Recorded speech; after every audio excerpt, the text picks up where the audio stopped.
1 Samuel chapter 1.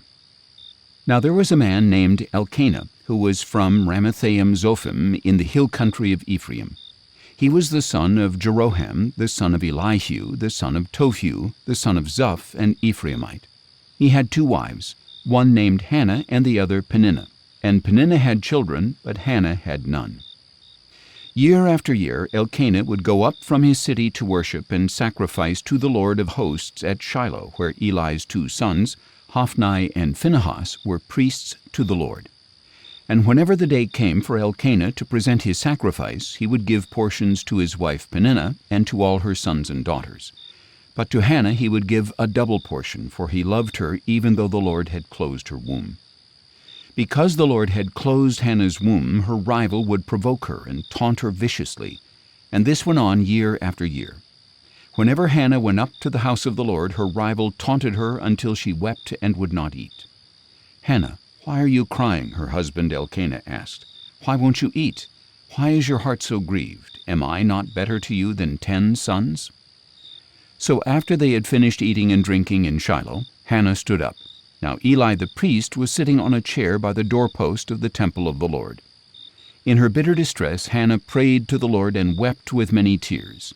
And she made a vow, pleading, "O Lord of hosts, if only you will look upon the affliction of your maidservant and remember me, not forgetting your maidservant, but giving her a son, then I will dedicate him to the Lord all the days of his life, and no razor shall ever come over his head."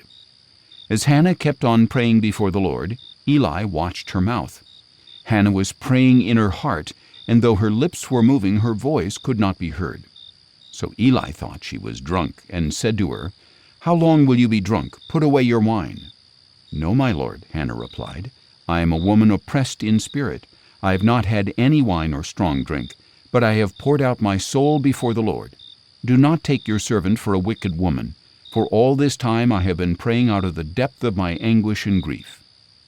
"Go in peace," Eli replied, "and may the God of Israel grant the petition you have asked of him."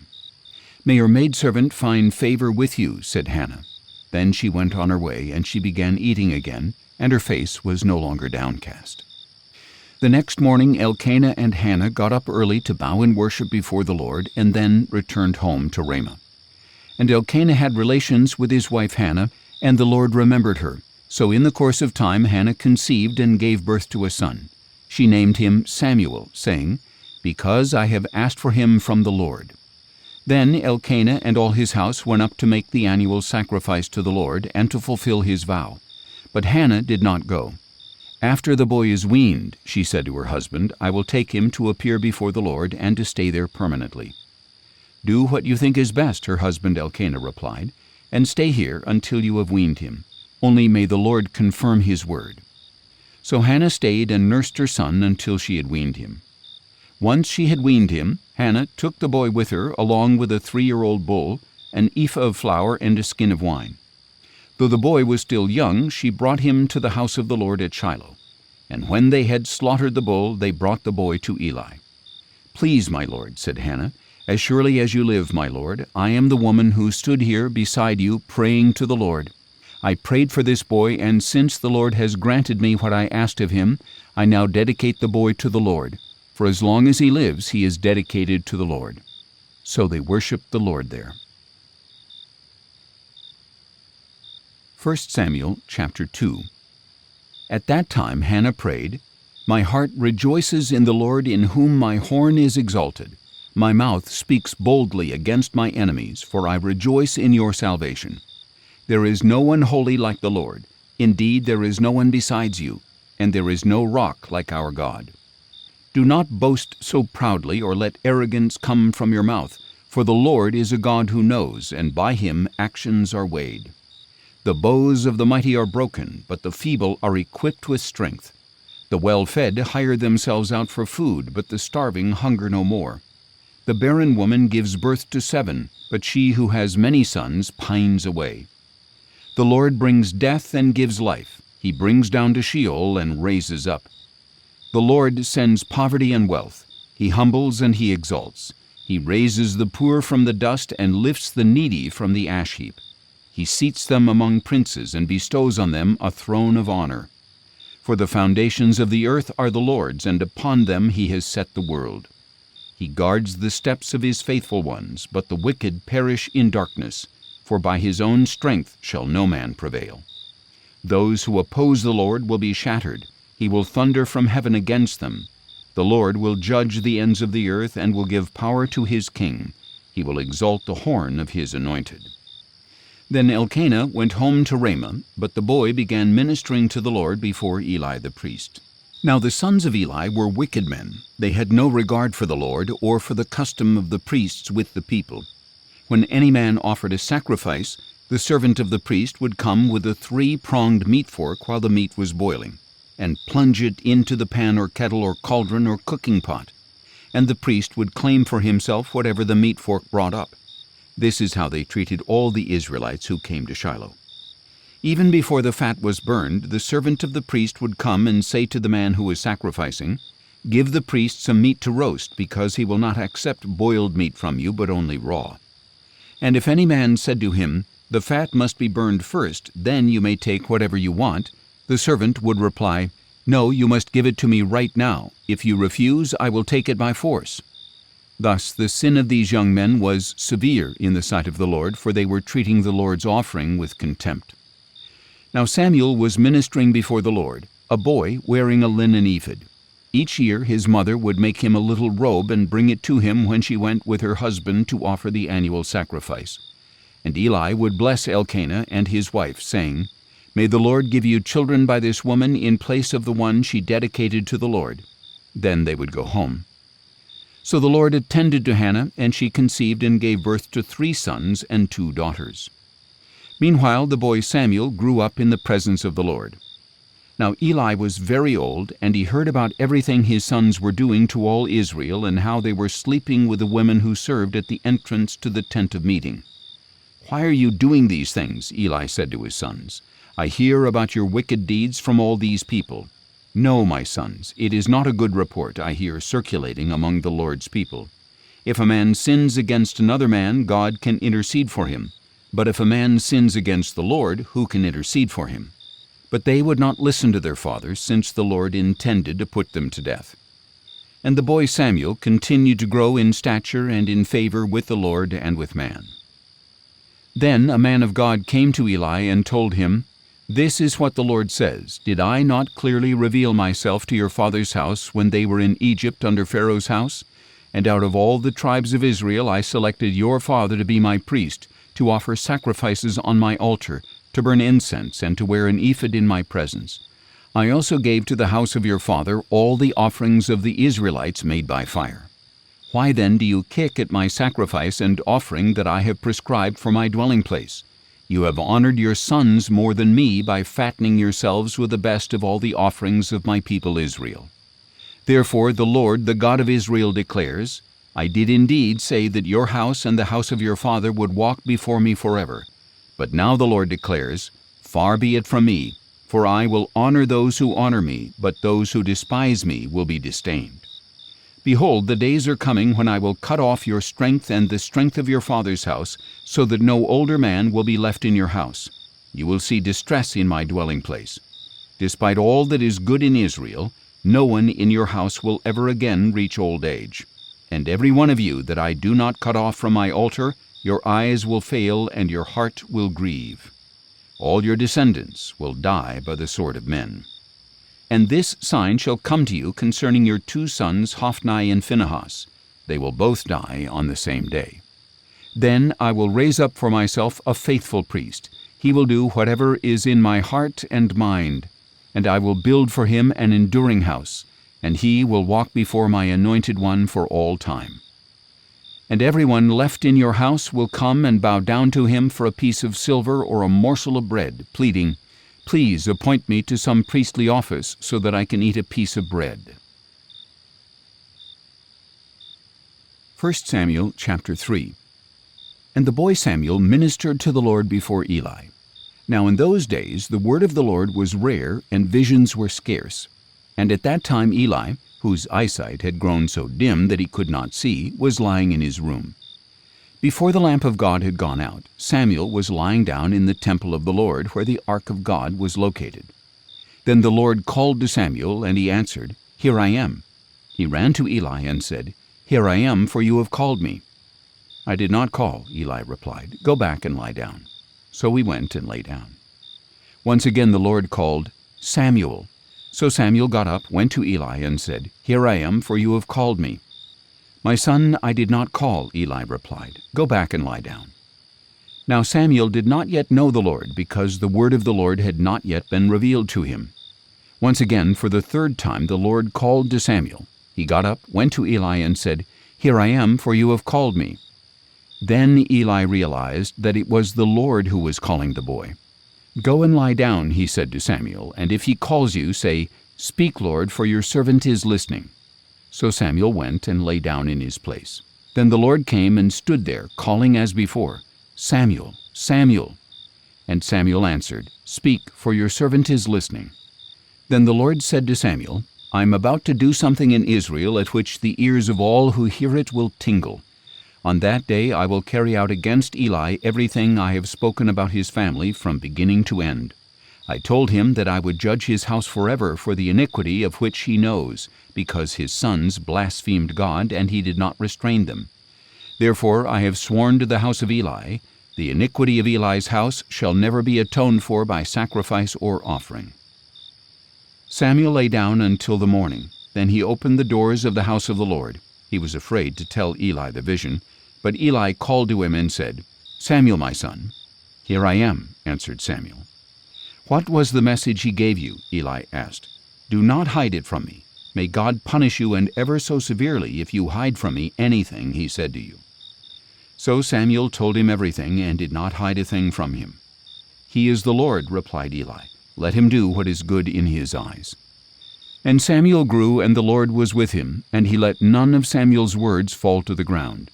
So all Israel from Dan to Beersheba knew that Samuel was confirmed as a prophet of the Lord. And the Lord continued to appear at Shiloh, because there he revealed himself to Samuel by his word. 1 Samuel chapter 4. Thus the word of Samuel came to all Israel. Now the Israelites went out to meet the Philistines in battle and camped at Ebenezer, while the Philistines camped at Aphek. The Philistines arrayed themselves against Israel, and as the battle spread, Israel was defeated by the Philistines, who struck down about 4,000 men on the battlefield. When the troops returned to the camp, the elders of Israel asked, "Why has the Lord brought defeat on us before the Philistines today? Let us bring the ark of the covenant of the Lord from Shiloh, so that it may go with us to save us from the hand of our enemies." So the people sent men to Shiloh, and they brought back the ark of the covenant of the Lord of hosts, who sits enthroned between the cherubim. And the two sons of Eli, Hophni and Phinehas, were there with the ark of the covenant of God. When the ark of the covenant of the Lord entered the camp, all the Israelites raised such a great shout that it shook the ground. On hearing the noise of the shout, the Philistines asked, "What is this loud shouting in the camp of the Hebrews?" And when they realized that the ark of the Lord had entered the camp, the Philistines were afraid. "The gods have entered their camp," they said. "Woe to us, for nothing like this has happened before. Woe to us! Who will deliver us from the hand of these mighty gods? These are the gods who struck the Egyptians with all kinds of plagues in the wilderness. Take courage and be men, O Philistines. Otherwise you will serve the Hebrews just as they served you. Now be men and fight." So the Philistines fought, and Israel was defeated, and each man fled to his tent. The slaughter was very great. 30,000 foot soldiers of Israel fell. The ark of God was captured, and Eli's two sons, Hophni and Phinehas, died. That same day a Benjamite ran from the battle line all the way to Shiloh with his clothes torn and dirt on his head.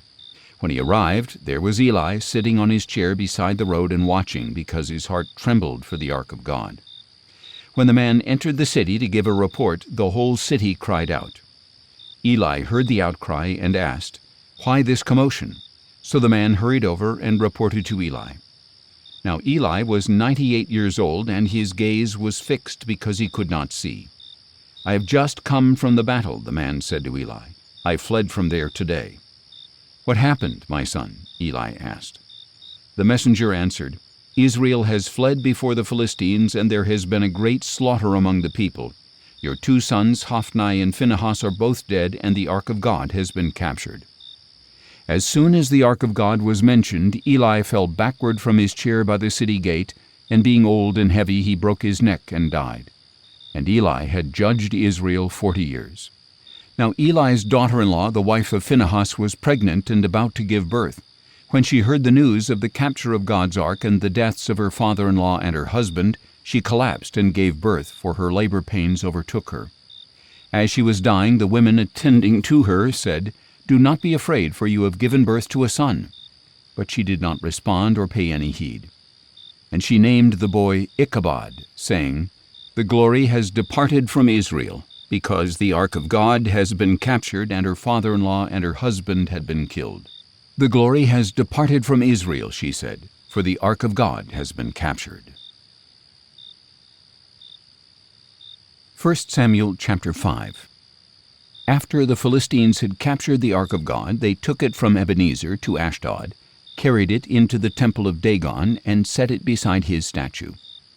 When the people of Ashdod got up early the next morning, there was Dagon fallen on his face before the ark of the Lord. So they took Dagon and returned him to his place. But when they got up early the next morning, there was Dagon fallen on his face before the ark of the Lord, with his head and his hands broken off and lying on the threshold. Only the torso remained. That is why, to this day, the priests of Dagon and all who enter the temple of Dagon in Ashdod do not step on the threshold. Now the hand of the Lord was heavy on the people of Ashdod and its vicinity, ravaging them and afflicting them with tumors.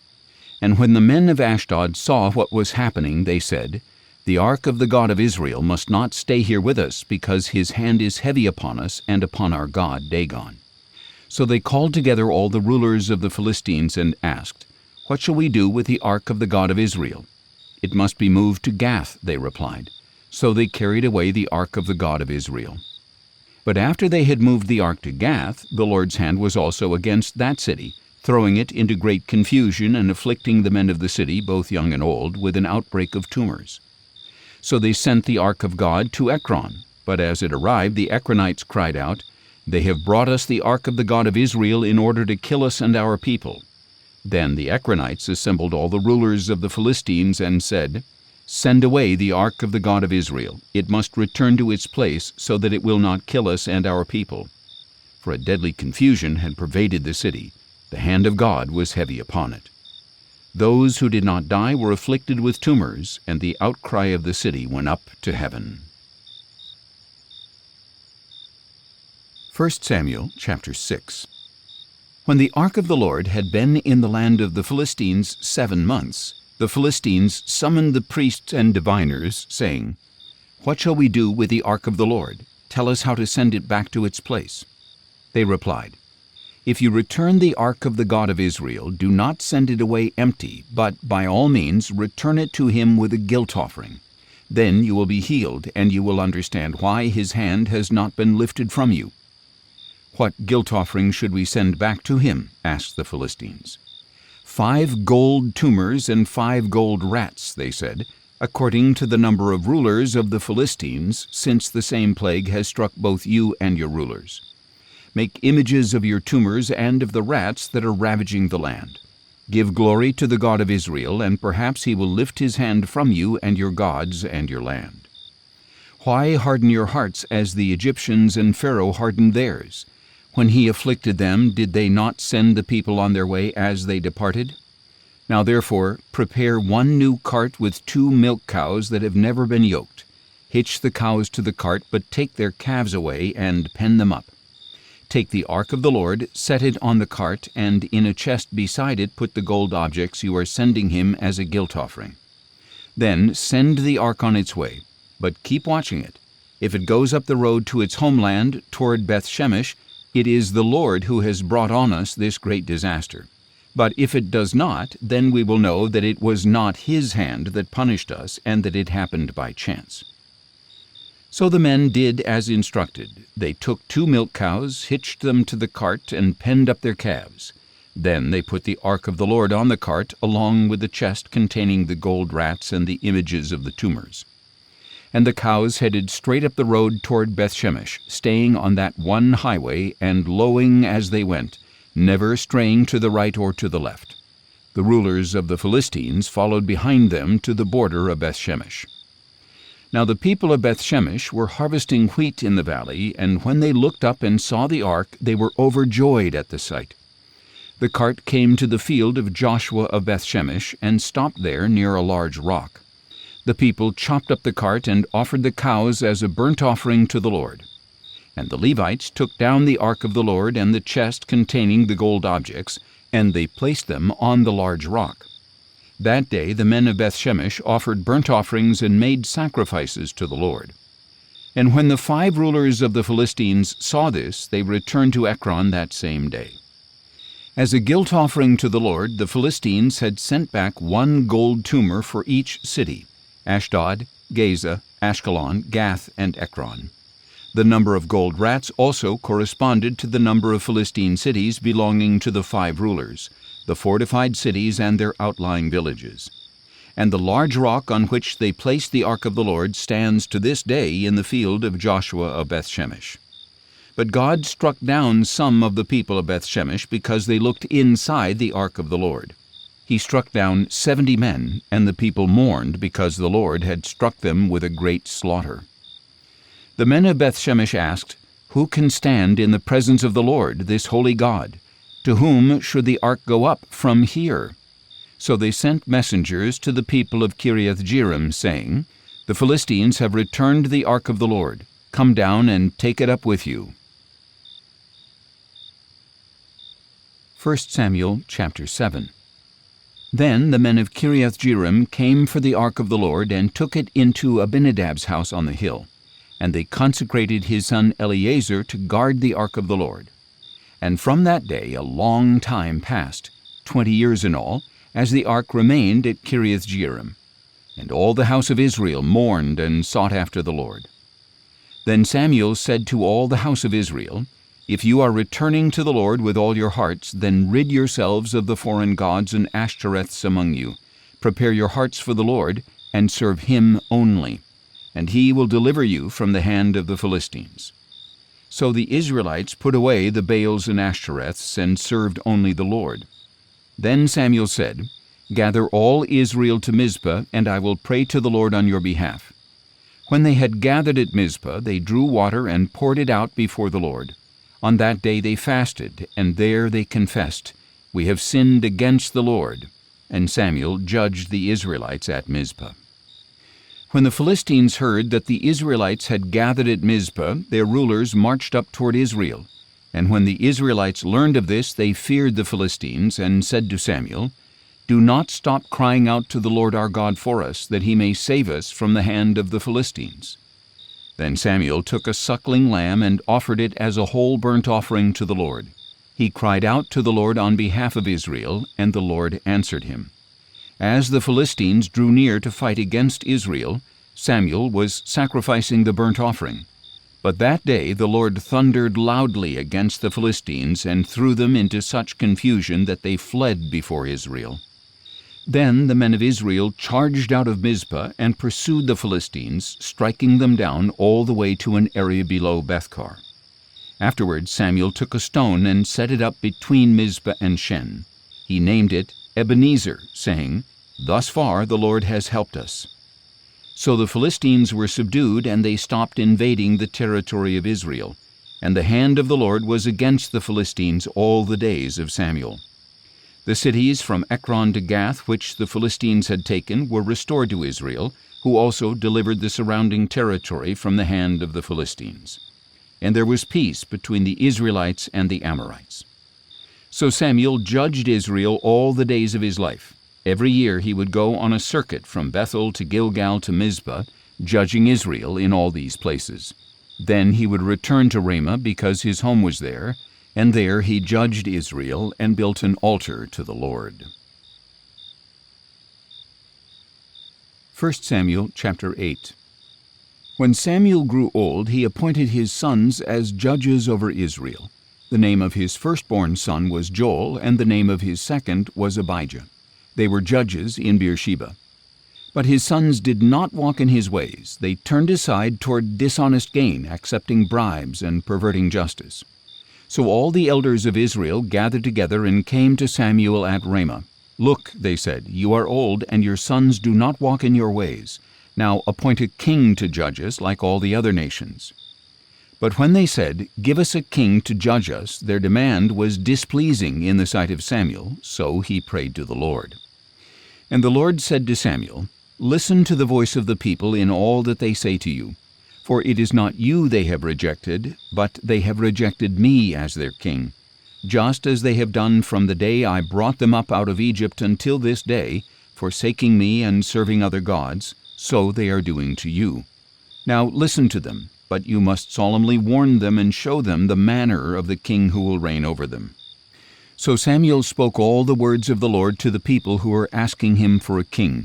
He said, "This will be the manner of the king who will reign over you. He will take your sons and appoint them to his own chariots and horses to run in front of his chariots. He will appoint some for himself as commanders of thousands and of 50s, and others to plow his ground, to reap his harvest, to make his weapons of war, and to equip his chariots. And he will take your daughters to be perfumers, cooks, and bakers.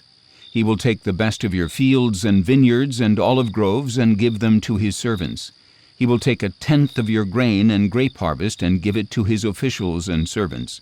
And he will take your menservants and maidservants and your best cattle and donkeys and put them to his own use. He will take 1/10 of your flocks, and you yourselves will become his slaves. When that day comes, you will beg for relief from the king you have chosen, but the Lord will not answer you on that day." Nevertheless, the people refused to listen to Samuel. "No," they said, "we must have a king over us. Then we will be like all the other nations, with a king to judge us, to go out before us and to fight our battles." Samuel listened to all the words of the people and repeated them in the hearing of the Lord. "Listen to their voice," the Lord said to Samuel. "Appoint a king for them." Then Samuel told the men of Israel, "Everyone must go back to his city."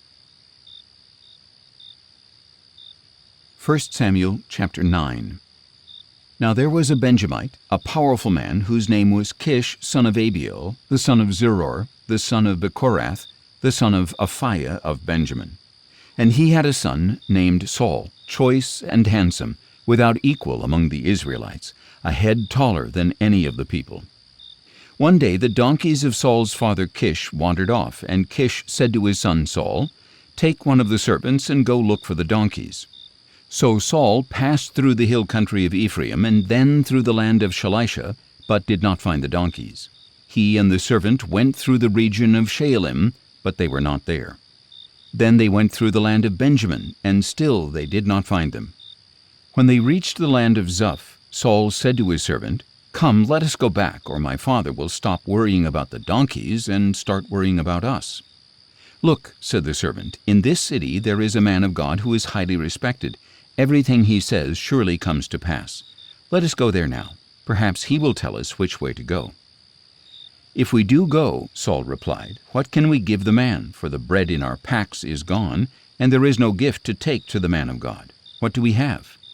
The servant answered him again. "Look," he said, "I have here in my hand 1/4 shekel of silver. I will give it to the man of God, and he will tell us our way." Formerly in Israel, a man on his way to inquire of God would say, "Come, let us go to the seer," for the prophet of today was formerly called the seer. "Good," said Saul to his servant. "Come, let us go." So they set out for the city where the man of God was. And as they were climbing the hill to the city, they met some young women coming out to draw water, and asked, "Is the seer here?" "Yes, he is ahead of you," they answered. "Hurry now, for today he has come to the city because the people have a sacrifice on the high place. As soon as you enter the city, you will find him before he goes up to the high place to eat. The people will not eat until he comes, because he must bless the sacrifice. After that, the guests will eat. Go up at once, you will find him." So Saul and his servant went up toward the city, and as they were entering it, there was Samuel coming toward them on his way up to the high place. Now on the day before Saul's arrival, the Lord had revealed to Samuel, "At this time tomorrow I will send you a man from the land of Benjamin, and you are to anoint him leader over my people Israel. He will save them from the hand of the Philistines. For I have looked upon my people because their cry has come to me." When Samuel saw Saul, the Lord told him, Here is the man of whom I spoke. He shall rule over my people." Saul approached Samuel in the gateway and asked, "Would you please tell me where the seer's house is?" "I am the seer," Samuel replied. "Go up before me to the high place, for you shall eat with me today. And when I send you off in the morning, I will tell you all that is in your heart. As for the donkeys you lost 3 days ago, do not worry about them, for they have been found. And upon whom is all the desire of Israel, if not upon you and all your father's house?" Saul replied, "Am I not a Benjamite from the smallest tribe of Israel, and is not my clan the least of all the clans of Benjamin? So why would you say such a thing to me?" Then Samuel took Saul and his servant, brought them into the hall, and seated them in the place of honor among those who were invited, about 30 in all. And Samuel said to the cook, "Bring the portion I gave you and told you to set aside." So the cook picked up the leg and what was attached to it and set it before Saul. Then Samuel said, "Here is what was kept back. It was set apart for you. Eat, for it has been kept for you for this occasion, from the time I said, 'I have invited the people.'" So Saul dined with Samuel that day. And after they had come down from the high place into the city, Samuel spoke with Saul on the roof of his house. They got up early in the morning, and just before dawn, Samuel called to Saul on the roof, "Get ready, and I will send you on your way." So Saul arose, and both he and Samuel went outside together. As they were going down to the edge of the city, Samuel said to Saul, "Tell the servant to go on ahead of us, but you stay for a while, and I will reveal to you the word of God." So the servant went on. 1 Samuel chapter 10. Then Samuel took a flask of oil, poured it on Saul's head, kissed him, and said, "Has not the Lord anointed you ruler over his inheritance? When you leave me today, you will find 2 men at Rachel's tomb in Zelzah on the border of Benjamin. They will say to you, 'The donkeys you seek have been found, and now your father has stopped worrying about the donkeys and started worrying about you, asking, "What should I do about my son?' Then you will go on from there until you come to the oak of Tabor. 3 men going up to God at Bethel will meet you there, one carrying 3 young goats, another carrying 3 loaves of bread, and another carrying a skin of wine. They will greet you and give you 2 loaves of bread, which you will accept from their hands. After that you will come to Gibeah of God, where the Philistines have an outpost. As you approach the city, you will meet a group of prophets coming down from the high place, preceded by harps, tambourines, flutes, and lyres, and they will be prophesying. Then the Spirit of the Lord will rush upon you, and you will prophesy with them, and you will be transformed into a different person. When these signs have come, do as the occasion demands, for God is with you. And you shall go before me to Gilgal, and surely I will come to you to offer burnt offerings and to sacrifice peace offerings. Wait 7 days until I come to you and show you what you are to do." As Saul turned to leave Samuel, God changed Saul's heart, and all the signs came to pass that day. When Saul and his servant arrived at Gibeah, a group of prophets met him. Then the Spirit of God rushed upon him, and he prophesied along with them. All those who had formerly known Saul and saw him prophesying with the prophets asked one another, "What has happened to the son of Kish? Is Saul also among the prophets?" Then a man who lived there replied, "And who is their father?" So the saying became a proverb, "Is Saul also among the prophets?" And when Saul had finished prophesying, he went up to the high place. Now Saul's uncle asked him and his servant, "Where did you go?" "To look for the donkeys," Saul replied. "When we saw they were not to be found, we went to Samuel." "Tell me," Saul's uncle asked, "what did Samuel say to you?" And Saul replied, "He assured us that the donkeys had been found." But Saul did not tell his uncle what Samuel had said about the kingship.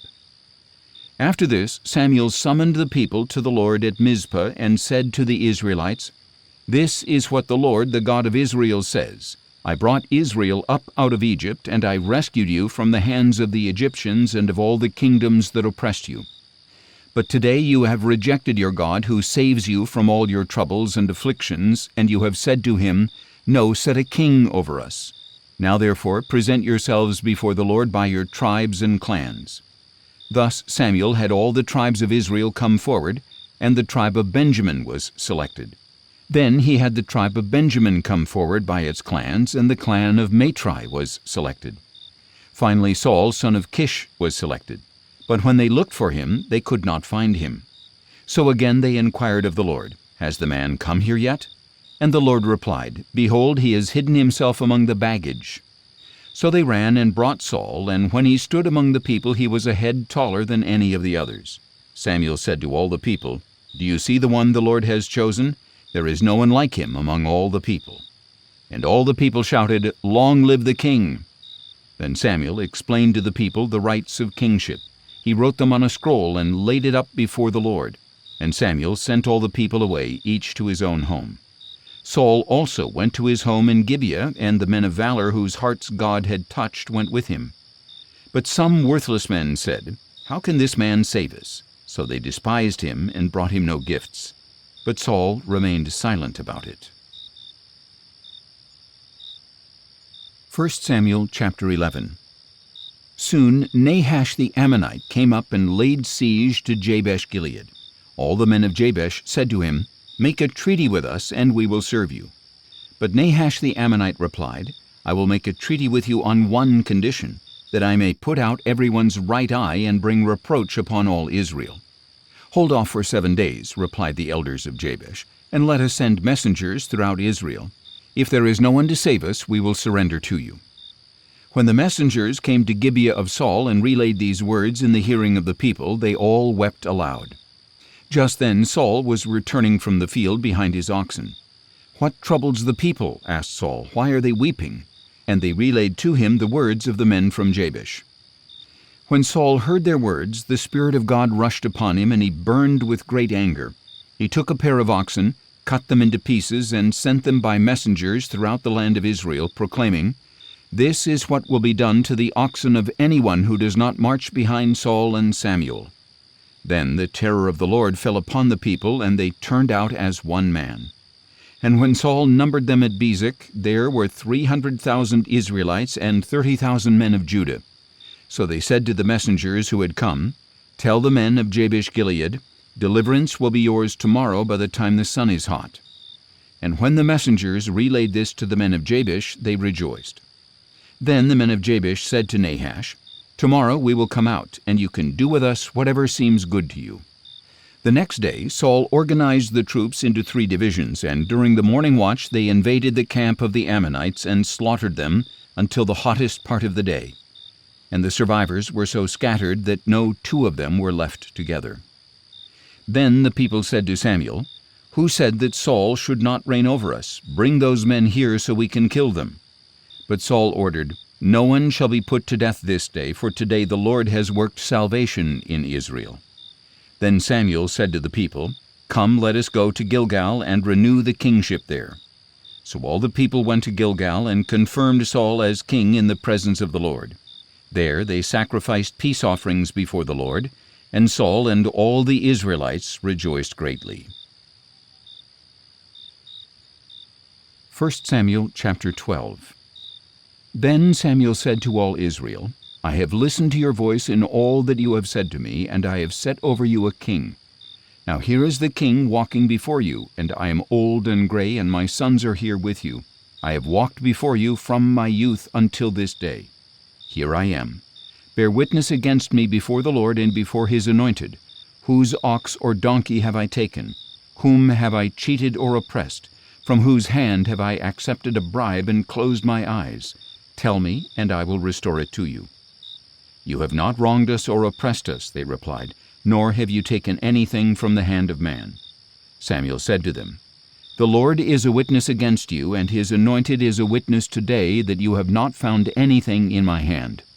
He is a witness, they replied. Then Samuel said to the people, The Lord is the one who appointed Moses and Aaron, and who brought your fathers up out of the land of Egypt.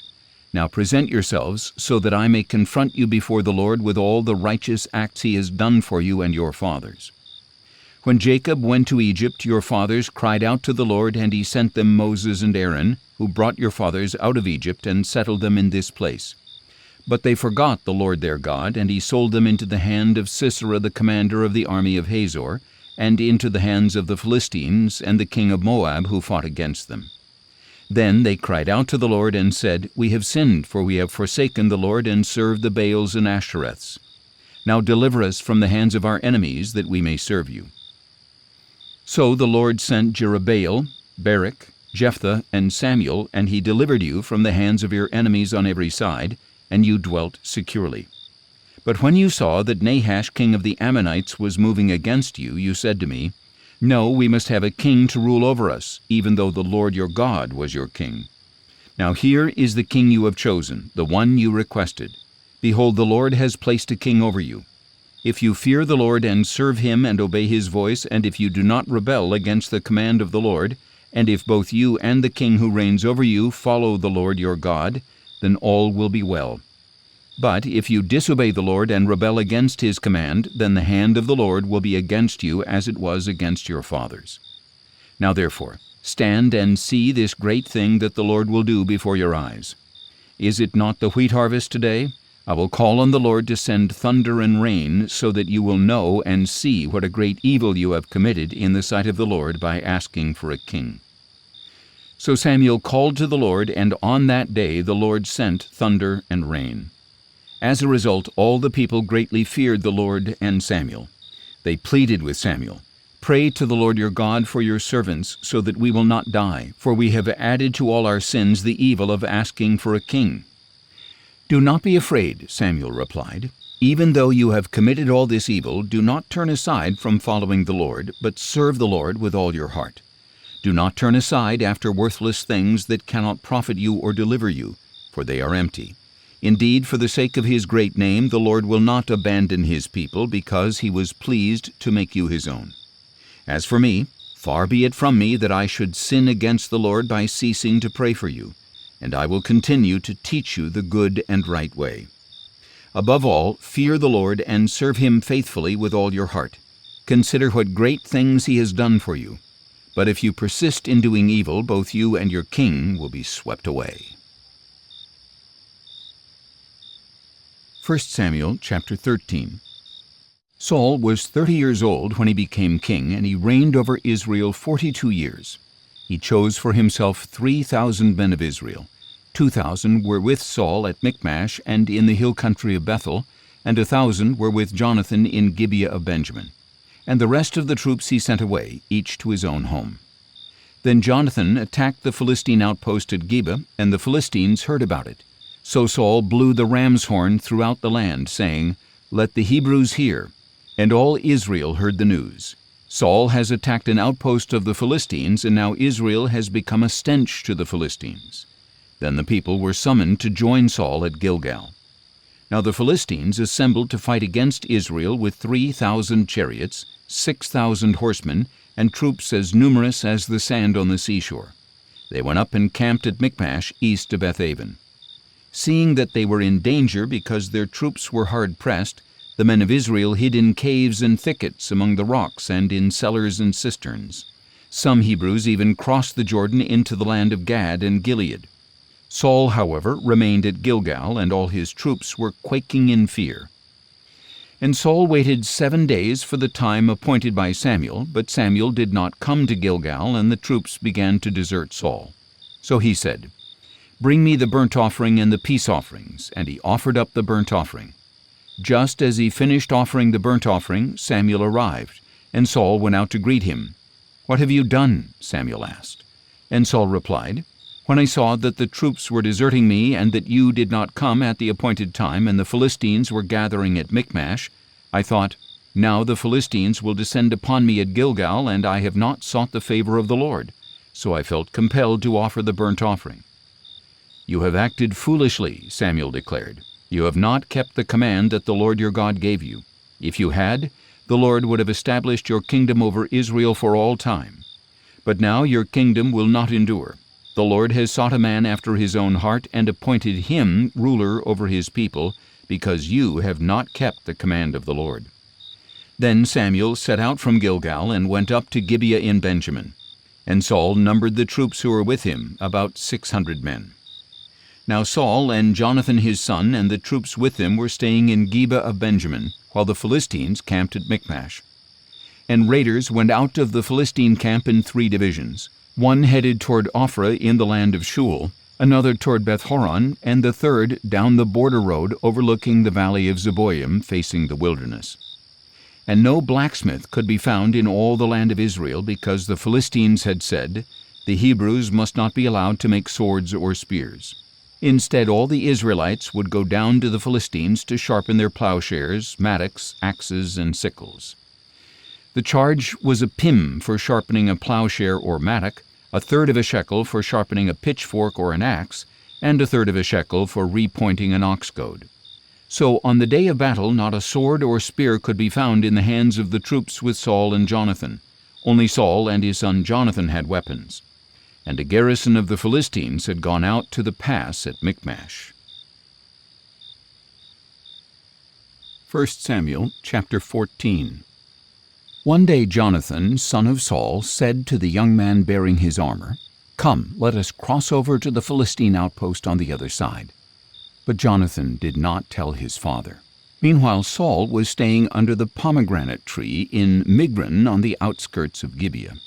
And the troops who were with him numbered about 600 men, including Ahijah, who was wearing an ephod. He was the son of Ichabod's brother Ahitub, son of Phinehas, the son of Eli the priest of the Lord in Shiloh.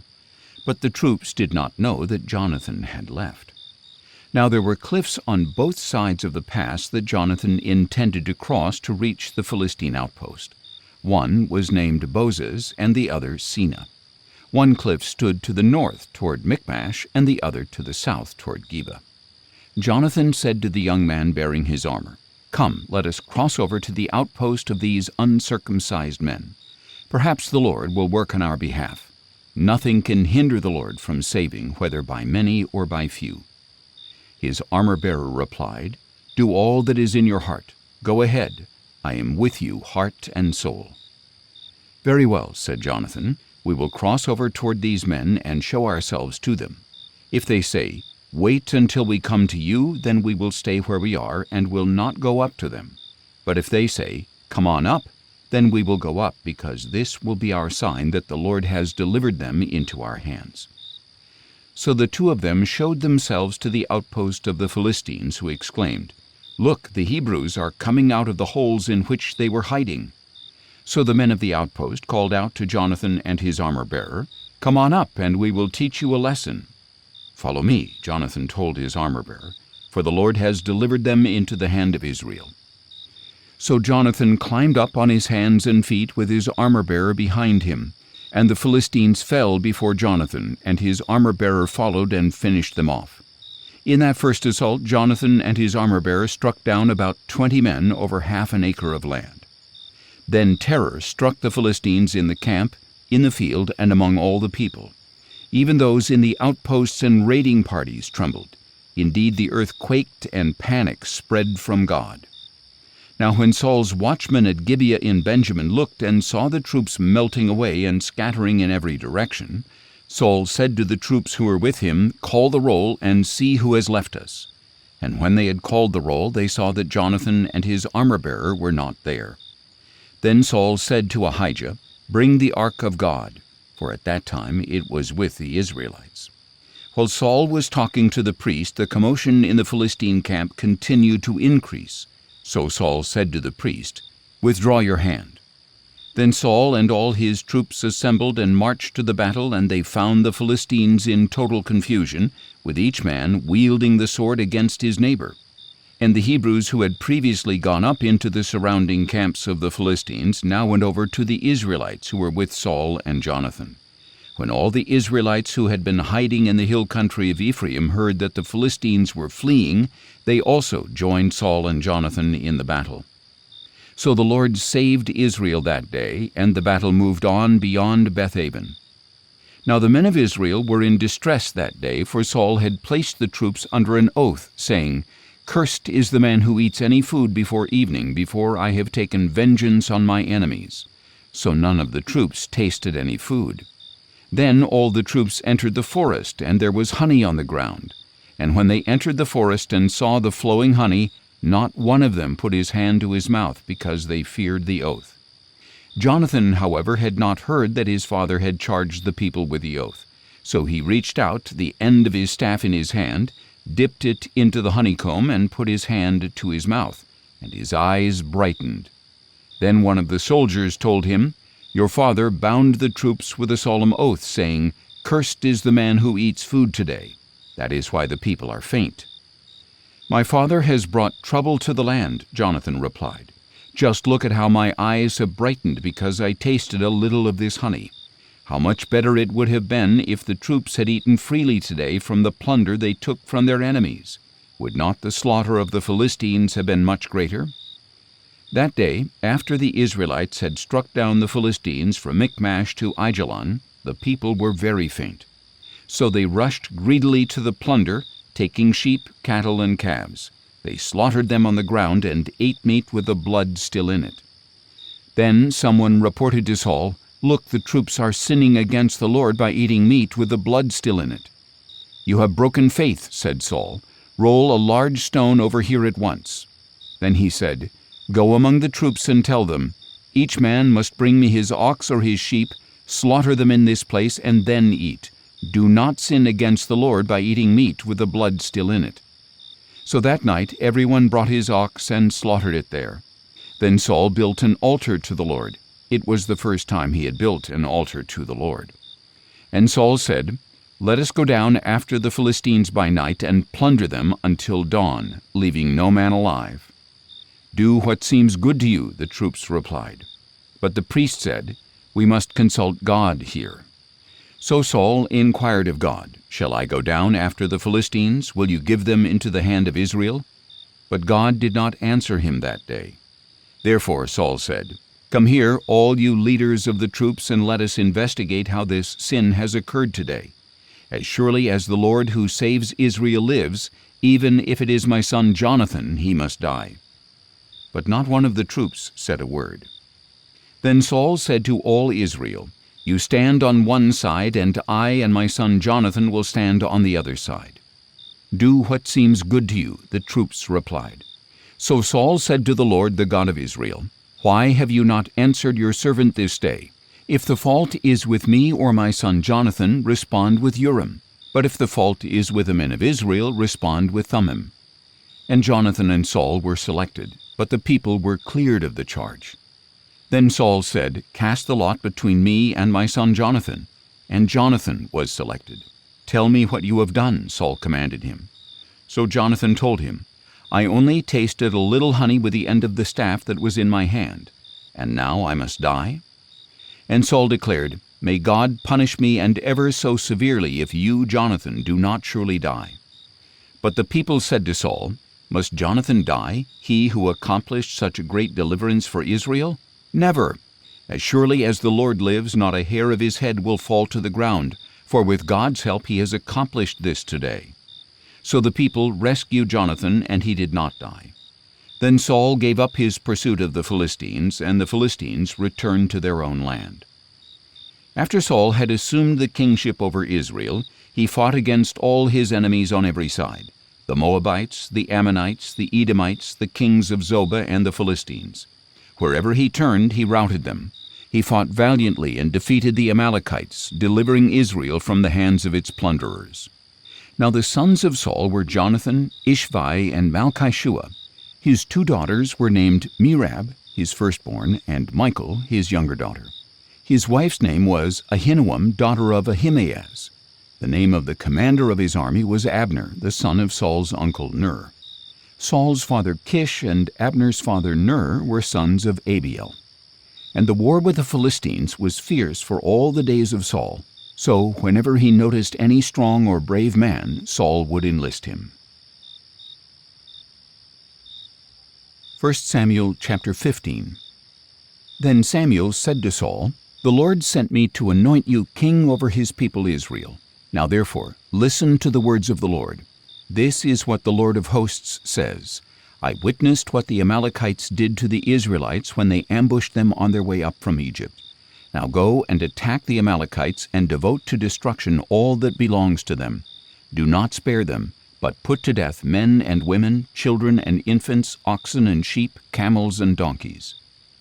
So Saul summoned the troops and numbered them at Telaim, 200,000 foot soldiers and 10,000 men of Judah. Saul came to the city of Amalek and lay in wait in the valley.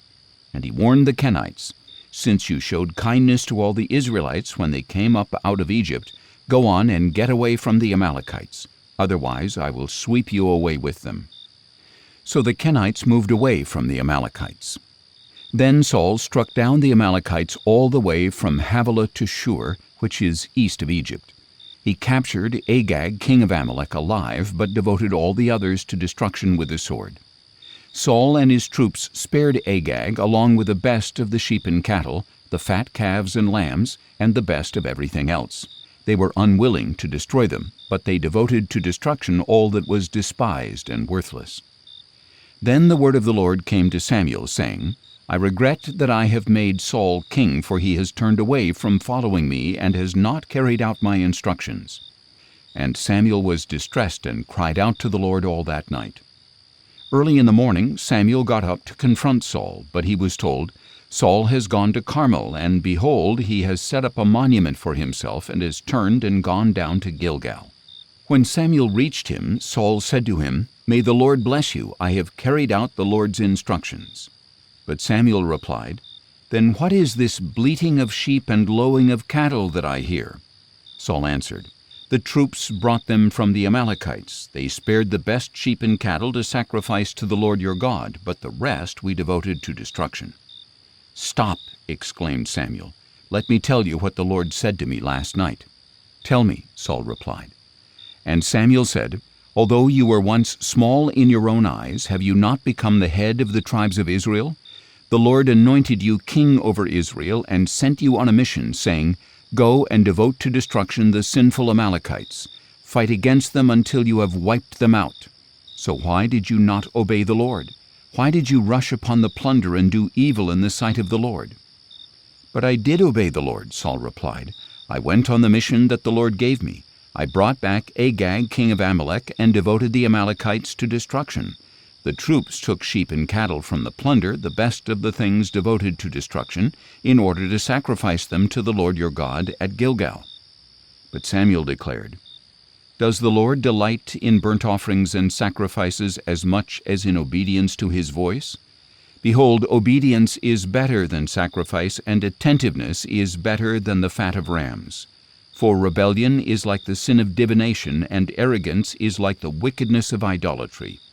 Because you have rejected the word of the Lord, he has rejected you as king." Then Saul said to Samuel, "I have sinned. I have transgressed the Lord's commandment and your instructions, because I feared the people and obeyed their voice. Now therefore, please forgive my sin and return with me so I can worship the Lord." "I will not return with you," Samuel replied, "for you have rejected the word of the Lord, and he has rejected you as king over Israel." As Samuel turned to go, Saul grabbed the hem of his robe, and it tore. So Samuel said to him, "The Lord has torn the kingdom of Israel from you today, and has given it to your neighbor who is better than you. Moreover, the glory of Israel does not lie or change his mind, for he is not a man that he should change his mind." "I have sinned," Saul replied. "Please honor me now before the elders of my people and before Israel. Come back with me so that I may worship the Lord your God." So Samuel went back with Saul, and Saul worshipped the Lord. Then Samuel said, "Bring me Agag, king of the Amalekites." Agag came to him cheerfully, for he thought, "Surely the bitterness of death is past."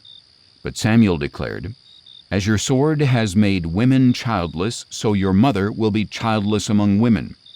And Samuel hacked Agag to pieces before the Lord at Gilgal.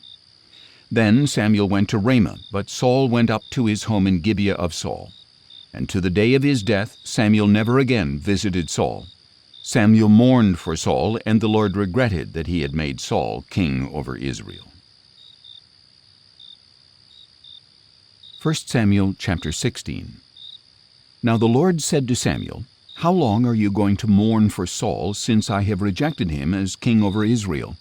Fill your horn with oil and go. I am sending you to Jesse of Bethlehem, for I have selected from his sons a king for myself." "How can I go?" Samuel asked. "Saul will hear of it and kill me." The Lord answered, "Take a heifer with you and say, 'I have come to sacrifice to the Lord.' Then invite Jesse to the sacrifice, and I will show you what you are to do. You are to anoint for me the one I indicate." So Samuel did what the Lord had said and went to Bethlehem. When the elders of the town met him, they trembled and asked, "Do you come in peace?" "In peace," he replied. "I have come to sacrifice to the Lord. Consecrate yourselves and come with me to the sacrifice." Then he consecrated Jesse and his sons and invited them to the sacrifice. When they arrived, Samuel saw Eliab and said, "Surely here before the Lord is his anointed." But the Lord said to Samuel, "Do not consider his appearance or height, for I have rejected him. The Lord does not see as man does, for man sees the outward appearance, but the Lord sees the heart." Then Jesse called Abinadab and presented him to Samuel, who said, "The Lord has not chosen this one either." Next Jesse presented Shammah, but Samuel said, "The Lord has not chosen this one either." Thus Jesse made 7 of his sons pass before Samuel, but Samuel told him, "The Lord has not chosen any of these." And Samuel asked him, "Are these all the sons you have?" "There is still the youngest," Jesse replied, "but he is tending the sheep." "Send for him," Samuel replied, "for we will not sit down to eat until he arrives." So Jesse sent for his youngest son and brought him in. He was ruddy, with beautiful eyes and a handsome appearance. And the Lord said, "Rise and anoint him, for he is the one." So Samuel took the horn of oil and anointed him in the presence of his brothers, and the Spirit of the Lord rushed upon David from that day forward. Then Samuel set out and went to Ramah. After the Spirit of the Lord had departed from Saul, a spirit of distress from the Lord began to torment him. Saul's servants said to him, "Surely a spirit of distress from God is tormenting you.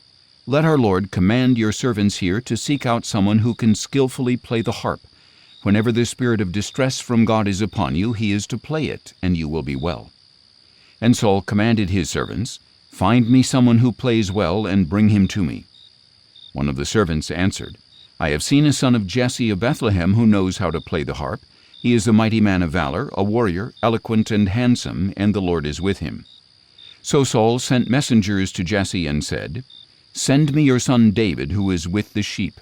And Jesse took a donkey loaded with bread, a skin of wine, and 1 young goat, and sent them to Saul with his son David. When David came to Saul and entered his service, Saul admired him greatly, and David became his armor-bearer. Then Saul sent word to Jesse, saying, "Let David remain in my service, for I am pleased with him." And whenever the Spirit from God came upon Saul, David would pick up his harp and play, and Saul would become well, and the spirit of distress would depart from him. 1 Samuel chapter 17. Now the Philistines gathered their forces for war at Socoh in Judah, and they camped between Socoh and Azekah in Ephes-dammim. Saul and the men of Israel assembled and camped in the valley of Elah, arraying themselves for battle against the Philistines. The Philistines stood on one hill, and the Israelites stood on another, with the valley between them. Then a champion named Goliath, who was from Gath, came out from the Philistine camp. He was 6 cubits and a span in height, and he had a bronze helmet on his head. He wore a bronze coat of mail weighing 5,000 shekels, and he had armor of bronze on his legs, and a javelin of bronze slung between his shoulders. The shaft of his spear was like a weaver's beam, and its iron point weighed 600 shekels. In addition, his shield-bearer went before him. And Goliath stood and shouted to the ranks of Israel, "Why do you come out and array yourselves for battle? Am I not a Philistine, and are you not servants of Saul? Choose one of your men and have him come down against me. If he is able to fight me and kill me, then we will be your servants. But if I prevail against him and kill him, then you shall be our servants and labor for us." Then the Philistine said, "I defy the ranks of Israel this day. Give me a man to fight." On hearing the words of the Philistine, Saul and all the Israelites were dismayed and greatly afraid. Now David was the son of a man named Jesse, an Ephrathite from Bethlehem of Judah, who had 8 sons in the days of Saul. And Jesse was old and well along in years. The 3 older sons of Jesse had followed Saul into battle. The firstborn was Eliab, the second was Abinadab, and the third was Shammah. And David was the youngest. The 3 oldest had followed Saul, but David went back and forth from Saul to tend his father's sheep in Bethlehem. For 40 days the Philistine came forward every morning and evening to take his stand. One day Jesse said to his son David, "Take this ephah of roasted grain and these 10 loaves of bread for your brothers, and hurry to their camp. Take also these 10 portions of cheese to the commander of their unit. Check on the welfare of your brothers and bring back an assurance from them. They are with Saul and all the men of Israel in the valley of Elah, fighting against the Philistines." So David got up early in the morning, left the flock with the keeper, loaded up, and set out as Jesse had instructed him. He reached the camp as the army was marching out to its position and shouting the battle cry, and Israel and the Philistines arrayed in formation against each other. Then David left his supplies in the care of the quartermaster and ran to the battle line. When he arrived, he asked his brothers how they were doing. And as he was speaking with them, suddenly the champion named Goliath, the Philistine from Gath, came forward from the Philistines and shouted his usual words, which David also heard. When all the men of Israel saw Goliath, they fled from him in great fear. Now the men of Israel had been saying, "Do you see this man who keeps coming out to defy Israel? To the man who kills him the king will give great riches, and he will give him his daughter in marriage, and exempt his father's house from taxation in Israel." David asked the men who were standing with him, "What will be done for the man who kills this Philistine and removes this disgrace from Israel? Just who is this uncircumcised Philistine that he should defy the armies of the living God?" The people told him about the offer, saying, "That is what will be done for the man who kills him." Now when David's oldest brother Eliab heard him speaking to the men, his anger burned against David. "Why have you come down here?" he asked. "And with whom did you leave those few sheep in the wilderness? I know your pride and wickedness of heart. You have come down to see the battle." "What have I done now?" said David. "Was it not just a question?" Then he turned from him toward another and asked about the offer, and those people answered him just as the first ones had answered. Now David's words were overheard and reported to Saul, who called for him. And David said to Saul, "Let no man's heart fail on account of this Philistine. Your servant will go and fight him." But Saul replied, "You cannot go out against this Philistine to fight him. You are just a boy, and he has been a warrior from his youth." David replied, "Your servant has been tending his father's sheep, and whenever a lion or a bear came and carried off a lamb from the flock, I went after it, struck it down, and delivered the lamb from its mouth.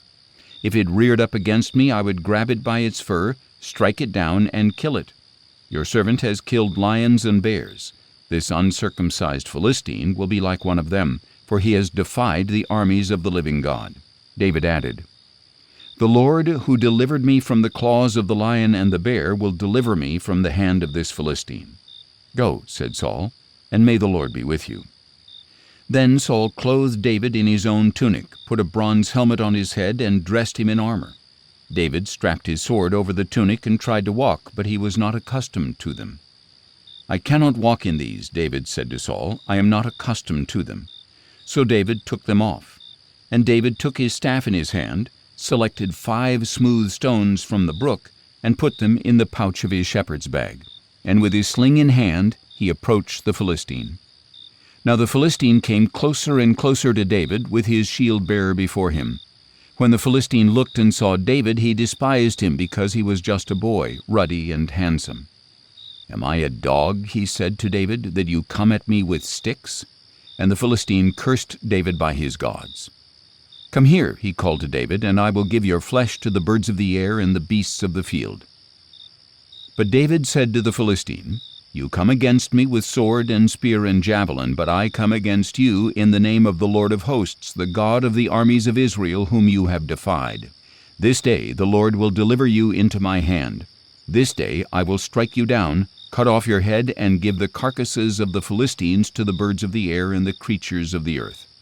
Then the whole world will know that there is a God in Israel, and all those assembled here will know that it is not by sword or spear that the Lord saves. For the battle is the Lord's, and he will give all of you into our hands." As the Philistine started forward to attack him, David ran quickly toward the battle line to meet him. Then David reached into his bag, took out a stone, and slung it, striking the Philistine on the forehead. The stone sank into his forehead, and he fell face down on the ground. Thus David prevailed over the Philistine with a sling and a stone. Without a sword in his hand, he struck down the Philistine and killed him. David ran and stood over him. He grabbed the Philistine's sword and pulled it from its sheath and killed him, and he cut off his head with a sword. When the Philistines saw that their hero was dead, they turned and ran. Then the men of Israel and Judah charged forward with a shout and pursued the Philistines to the entrance of Gath and to the gates of Ekron. And the bodies of the Philistines were strewn along the Shaharaim road to Gath and Ekron. When the Israelites returned from their pursuit of the Philistines, they plundered their camps. David took the head of the Philistine and brought it to Jerusalem, and he put Goliath's weapons in his own tent. As Saul had watched David going out to confront the Philistine, he said to Abner, the commander of the army, "Abner, whose son is this young man?" "As surely as you live, O king," Abner replied, "I do not know." "Find out whose son this young man is," said the king. So when David returned from killing the Philistine, still holding his head in his hand, Abner took him and brought him before Saul. "Whose son are you, young man?" asked Saul. "I am the son of your servant Jesse of Bethlehem," David replied. 1 Samuel chapter 18. After David had finished speaking with Saul, the souls of Jonathan and David were knit together, and Jonathan loved him as himself. And from that day Saul kept David with him, and did not let him return to his father's house. Then Jonathan made a covenant with David because he loved him as himself. And Jonathan removed the robe he was wearing and gave it to David, along with his tunic, his sword, his bow, and his belt. So David marched out and prospered in everything Saul sent him to do, and Saul set him over the men of war, and this was pleasing in the sight of all the people and of Saul's officers as well. As the troops were returning home after David had killed the Philistine, the women came out of all the cities of Israel to meet King Saul with singing and dancing, with joyful songs, and with tambourines and other instruments. And as the women danced, they sang out, "Saul has slain his thousands, and David his tens of thousands." And Saul was furious and resented this song. "They have ascribed tens of thousands to David," he said, "but only thousands to me. What more can he have but the kingdom?" And from that day forward Saul kept a jealous eye on David. The next day a spirit of distress sent from God came upon Saul, and he prophesied inside the house while David played the harp as usual. Now Saul was holding a spear, and he hurled it, thinking, "I will pin David to the wall." But David eluded him twice. So Saul was afraid of David, because the Lord was with David, but had departed from Saul. Therefore Saul sent David away and gave him command of 1,000 men. David led the troops out to battle and back, and he continued to prosper in all his ways, because the Lord was with him.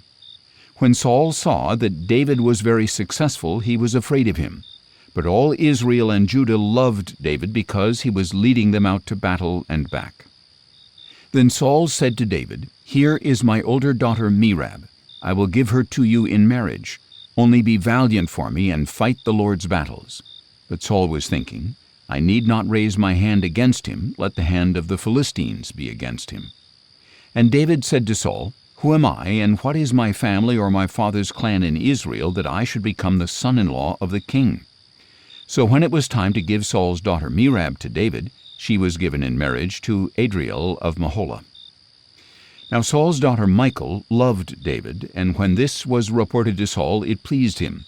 "I will give her to David," Saul thought, "so that she may be a snare to him, and the hand of the Philistines may be against him." So Saul said to David, "For a second time now you can be my son-in-law." Then Saul ordered his servants, "Speak to David privately and tell him, 'Behold, the king is pleased with you, and all his servants love you. Now therefore become his son-in-law.'" But when Saul's servants relayed these words to David, he replied, "Does it seem trivial in your sight to be the son-in-law of the king? I am a poor man and lightly esteemed."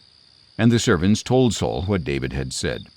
Saul replied, "Say to David, 'The king desires no other dowry but 100 Philistine foreskins as revenge on his enemies.'" But Saul intended to cause David's death at the hands of the Philistines. When the servants reported these terms to David, he was pleased to become the king's son-in-law. Before the wedding day arrived, David and his men went out and killed 200 Philistines. He brought their foreskins and presented them as payment in full to become the king's son-in-law. Then Saul gave his daughter Michal to David in marriage. When Saul realized that the Lord was with David and that his daughter Michal loved David, he grew even more afraid of David. So from then on, Saul was David's enemy. Every time the Philistine commanders came out for battle, David was more successful than all of Saul's officers, so that his name was highly esteemed. 1 Samuel chapter 19. Then Saul ordered his son Jonathan and all his servants to kill David. But Jonathan delighted greatly in David, so he warned David, saying, "My father Saul intends to kill you. Be on your guard in the morning. Find a secret place and hide there. I will go out and stand beside my father in the field where you are, so I can ask about you. And if I find out anything, I will tell you." Then Jonathan spoke well of David to his father Saul, and said to him, "The king should not sin against his servant David. He has not sinned against you. In fact, his actions have been highly beneficial to you. He took his life in his hands when he struck down the Philistine, and the Lord worked a great salvation for all Israel. You saw it and rejoiced. So why would you sin against innocent blood by killing David for no reason?" Saul listened to the voice of Jonathan and swore an oath, "As surely as the Lord lives, David will not be put to death." So Jonathan summoned David and told him all these things. Then Jonathan brought David to Saul to serve him as he had before. When war broke out again, David went out and fought the Philistines and struck them with such a mighty blow that they fled before him. But as Saul was sitting in his house with his spear in his hand, a spirit of distress from the Lord came upon him. While David was playing the harp, Saul tried to pin him to the wall with his spear. But the spear struck the wall, and David eluded him, ran away, and escaped that night. Then Saul sent messengers to David's house to watch him and kill him in the morning. But David's wife Michal warned him, "If you do not run for your life tonight, tomorrow you will be dead." So Michal lowered David from the window, and he ran away and escaped. Then Michal took a household idol and laid it in the bed, placed some goat hair on its head, and covered it with a garment. When Saul sent the messengers to seize David, Michal said, "He is ill." But Saul sent the messengers back to see David and told them, "Bring him up to me in his bed so I can kill him." And when the messengers entered, there was the idol in the bed with a quilt of goat's hair on its head. And Saul said to Michal, "Why did you deceive me like this? You sent my enemy away, and he has escaped." Michal replied, "He said to me, 'Help me get away, or I will kill you.'" So David ran away and escaped, and he went to Samuel at Ramah and told him all that Saul had done to him.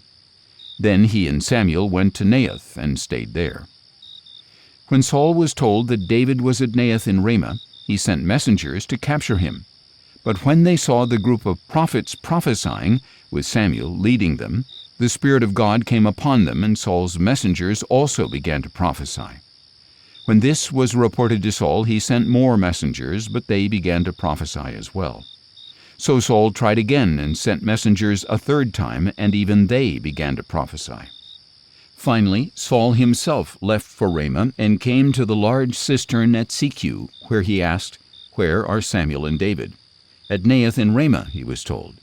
So Saul went to Naioth in Ramah. But the Spirit of God came upon even Saul, and he walked along prophesying until he came to Naioth in Ramah. Then Saul stripped off his robes and also prophesied before Samuel, and he collapsed and lay naked all that day and night. That is why it is said, "Is Saul also among the prophets?" 1 Samuel chapter 20. Then David fled from Naioth in Ramah. He came to Jonathan and asked, "What have I done? What is my iniquity? How have I sinned against your father that he wants to take my life?" "Far from it," Jonathan replied. "You will not die. Indeed, my father does nothing great or small without telling me. So why would he hide this matter from me? This cannot be true." But David again vowed, "Your father knows very well that I have found favor in your eyes." And he has said, "Jonathan must not know of this, or he will be grieved. As surely as the Lord lives, and as you yourself live, there is but a step between me and death." Then Jonathan said to David, "Whatever you desire, I will do for you." So David told him, "Look, tomorrow is the new moon, and I am supposed to dine with a king. Instead, let me go and hide in the field until the third evening from now.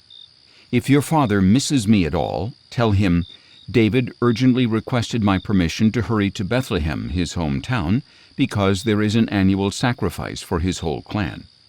If he says, 'Good,' then your servant is safe. But if he is enraged, you will know he has evil intentions. Therefore deal faithfully with your servant, for you have brought me into a covenant with you before the Lord. If there is iniquity in me, then kill me yourself. Why should you bring me to your father?" "Never," Jonathan replied. "If I ever found out that my father had evil intentions against you, would I not tell you?" Then David asked Jonathan, "Who will tell me if your father answers you harshly?" "Come," he replied, "let us go out to the field." So the two of them went out into the field, and Jonathan said, "By the Lord, the God of Israel, I will sound out my father by this time tomorrow or the next day. If he is favorable toward you, will I not send for you and tell you? But if my father intends to bring evil on you, then may the Lord punish me, and ever so severely, if I do not tell you and send you on your way in safety. May the Lord be with you, just as he has been with my father. And as long as I live, treat me with the Lord's loving devotion, that I may not die, and do not ever cut off your loving devotion from my household, not even when the Lord cuts off every one of David's enemies from the face of the earth." So Jonathan made a covenant with the house of David, saying, "May the Lord hold David's enemies accountable." And Jonathan had David reaffirm his vow out of love for him, for Jonathan loved David as he loved himself. Then Jonathan said to David, "Tomorrow is the new moon, and you will be missed if your seat is empty. When you have stayed 3 days, hurry down to the place you hid on the day this trouble began, and remain beside the stone easel. I will shoot 3 arrows to the side of it, as if I were aiming at a target. Then I will send a boy and say, 'Go find the arrows.' Now, if I expressly say to him, 'Look, the arrows are on this side of you, bring them,' then come, because as surely as the Lord lives, it is safe for you, and there is no danger. But if I say to the young man, 'Look, the arrows are beyond you,' then you must go, for the Lord has sent you away. And as for the matter you and I have discussed, the Lord is a witness between you and me forever." So David hid in the field, and when the new moon had come, the king sat down to eat. He sat in his usual place by the wall, opposite Jonathan and beside Abner. But David's place was empty. Saul said nothing that day because he thought, "Something has happened to David to make him ceremonially unclean. Surely he is unclean." But on the day after the new moon, the second day, David's place was still empty, and Saul asked his son Jonathan, "Why hasn't the son of Jesse come to the meal either yesterday or today?" Jonathan answered, "David urgently requested my permission to go to Bethlehem, saying, 'Please let me go because our clan is holding a sacrifice in the city, and my brother has told me to be there. So now, if I have found favor in your eyes, please let me go and see my brothers.' That is why he did not come to the king's table." Then Saul's anger burned against Jonathan, and he said to him, "You son of a perverse and rebellious woman, do I not know that you have chosen the son of Jesse to your own shame and to the disgrace of the mother who bore you? For as long as the son of Jesse lives on this earth, neither you nor your kingship shall be established. Now send for him and bring him to me, for he must surely die." "Why must he be put to death?" Jonathan replied. "What has he done?" Then Saul hurled his spear at Jonathan to kill him. So Jonathan knew that his father was determined to kill David. Jonathan got up from the table in fierce anger and did not eat any food that second day of the month, for he was grieved by his father's shameful treatment of David. In the morning Jonathan went out to the field for the appointment with David, and a small boy was with him. He said to the boy, "Run and find the arrows I shoot." And as the boy ran, Jonathan shot an arrow beyond him. When the boy reached the place where Jonathan's arrow had fallen, Jonathan called to him, "Isn't the arrow beyond you?" Then Jonathan cried out, "Hurry, make haste, do not delay." So the boy picked up the arrow and returned to his master. But the boy did not know anything. Only Jonathan and David knew the arrangement. Then Jonathan gave his equipment to the boy and said, "Go, take it back to the city." When the young man had gone, David got up from the south side of the stone, fell face down and bowed 3 times. Then he and Jonathan kissed each other and wept together, though David wept more. And Jonathan said to David, "Go in peace, for the 2 of us have sworn in the name of the Lord, saying, 'May the Lord be a witness between you and me, and between your descendants and mine forever.'" Then David got up and departed, and Jonathan went back into the city. 1 Samuel chapter 21. Then David came to Nob, to Ahimelech the priest. And when Ahimelech met David, he trembled and asked him, "Why are you alone? Why is no one with you?" "The king has given me a mission," David replied. "He told me no one is to know about the mission or charge, and I have directed my young men to meet me at a certain place. Now then, what do you have on hand? Give me 5 loaves of bread, or whatever can be found." "There is no common bread on hand," the priest replied, "but there is some consecrated bread, provided that the young men have kept themselves from women." David answered, "Women have indeed been kept from us, as is usual when I set out, and the equipment of the young men is holy, as it is even on common missions, and all the more at this time." So the priest gave him the consecrated bread, since there was no bread there but the bread of the presence, which had been removed from before the Lord and replaced with hot bread on the day it was taken away. Now one of Saul's servants was there that day, detained before the Lord, and his name was Doeg the Edomite, the chief shepherd for Saul. Then David asked Ahimelech, "Is there not a spear or sword on hand here? For I have brought neither my sword nor my weapons with me, because the king's business was urgent." The priest replied, "The sword of Goliath the Philistine, whom you killed in the valley of Elah, is here. It is wrapped in a cloth behind the ephod. If you want, you may take it, for there is no other but this one." And David said, "There is none like it. Give it to me." That day David fled from Saul and went to Achish king of Gath. But the servants of Achish said to him, "Is this not David the king of the land? Did they not sing about him in their dances, saying, 'Saul has slain his thousands, and David his tens of thousands'?" Now David took these words to heart, and was very much afraid of Achish the king of Gath. So he changed his behavior before them, and feigned madness in their hands. He scratched on the doors of the gate, and let his saliva run down his beard. Then Achish said to his servants, "Look, you can see that the man is insane. Why have you brought him to me? Am I in need of madmen, that you have brought this man to rave in my presence? Must this man come into my house?" 1 Samuel chapter 22. So David left Gath and took refuge in the cave of Adullam. When his brothers and the rest of his father's household heard about it, they went down to him there. And all who were distressed or indebted or discontented rallied around him, and he became their leader. About 400 men were with him. From there David went to Mizpah of Moab, where he said to the king of Moab, "Please let my father and mother stay with you until I learn what God will do for me." So he left them in the care of the king of Moab, and they stayed with him the whole time David was in the stronghold. Then the prophet Gad said to David, "Do not stay in the stronghold. Depart and go into the land of Judah." So David left and went to the forest of Hereth. Soon Saul learned that David and his men had been discovered. At that time Saul was in Gibeah, sitting under the tamarisk tree on the hill at Gibeah, with his spear in hand, and all his servants standing around him. Then Saul said to his servants, "Listen, men of Benjamin, is the son of Jesse giving all of you fields and vineyards, and making you commanders of thousands or hundreds? Is that why all of you have conspired against me? Not one of you told me that my own son had made a covenant with the son of Jesse. Not one of you has shown concern for me, or revealed to me that my son has stirred up my own servant to lie in wait against me, as is the case today." But Doeg the Edomite, who had stationed himself with Saul's servants, answered, "I saw the son of Jesse come to Ahimelech, son of Ahitub, at Nob.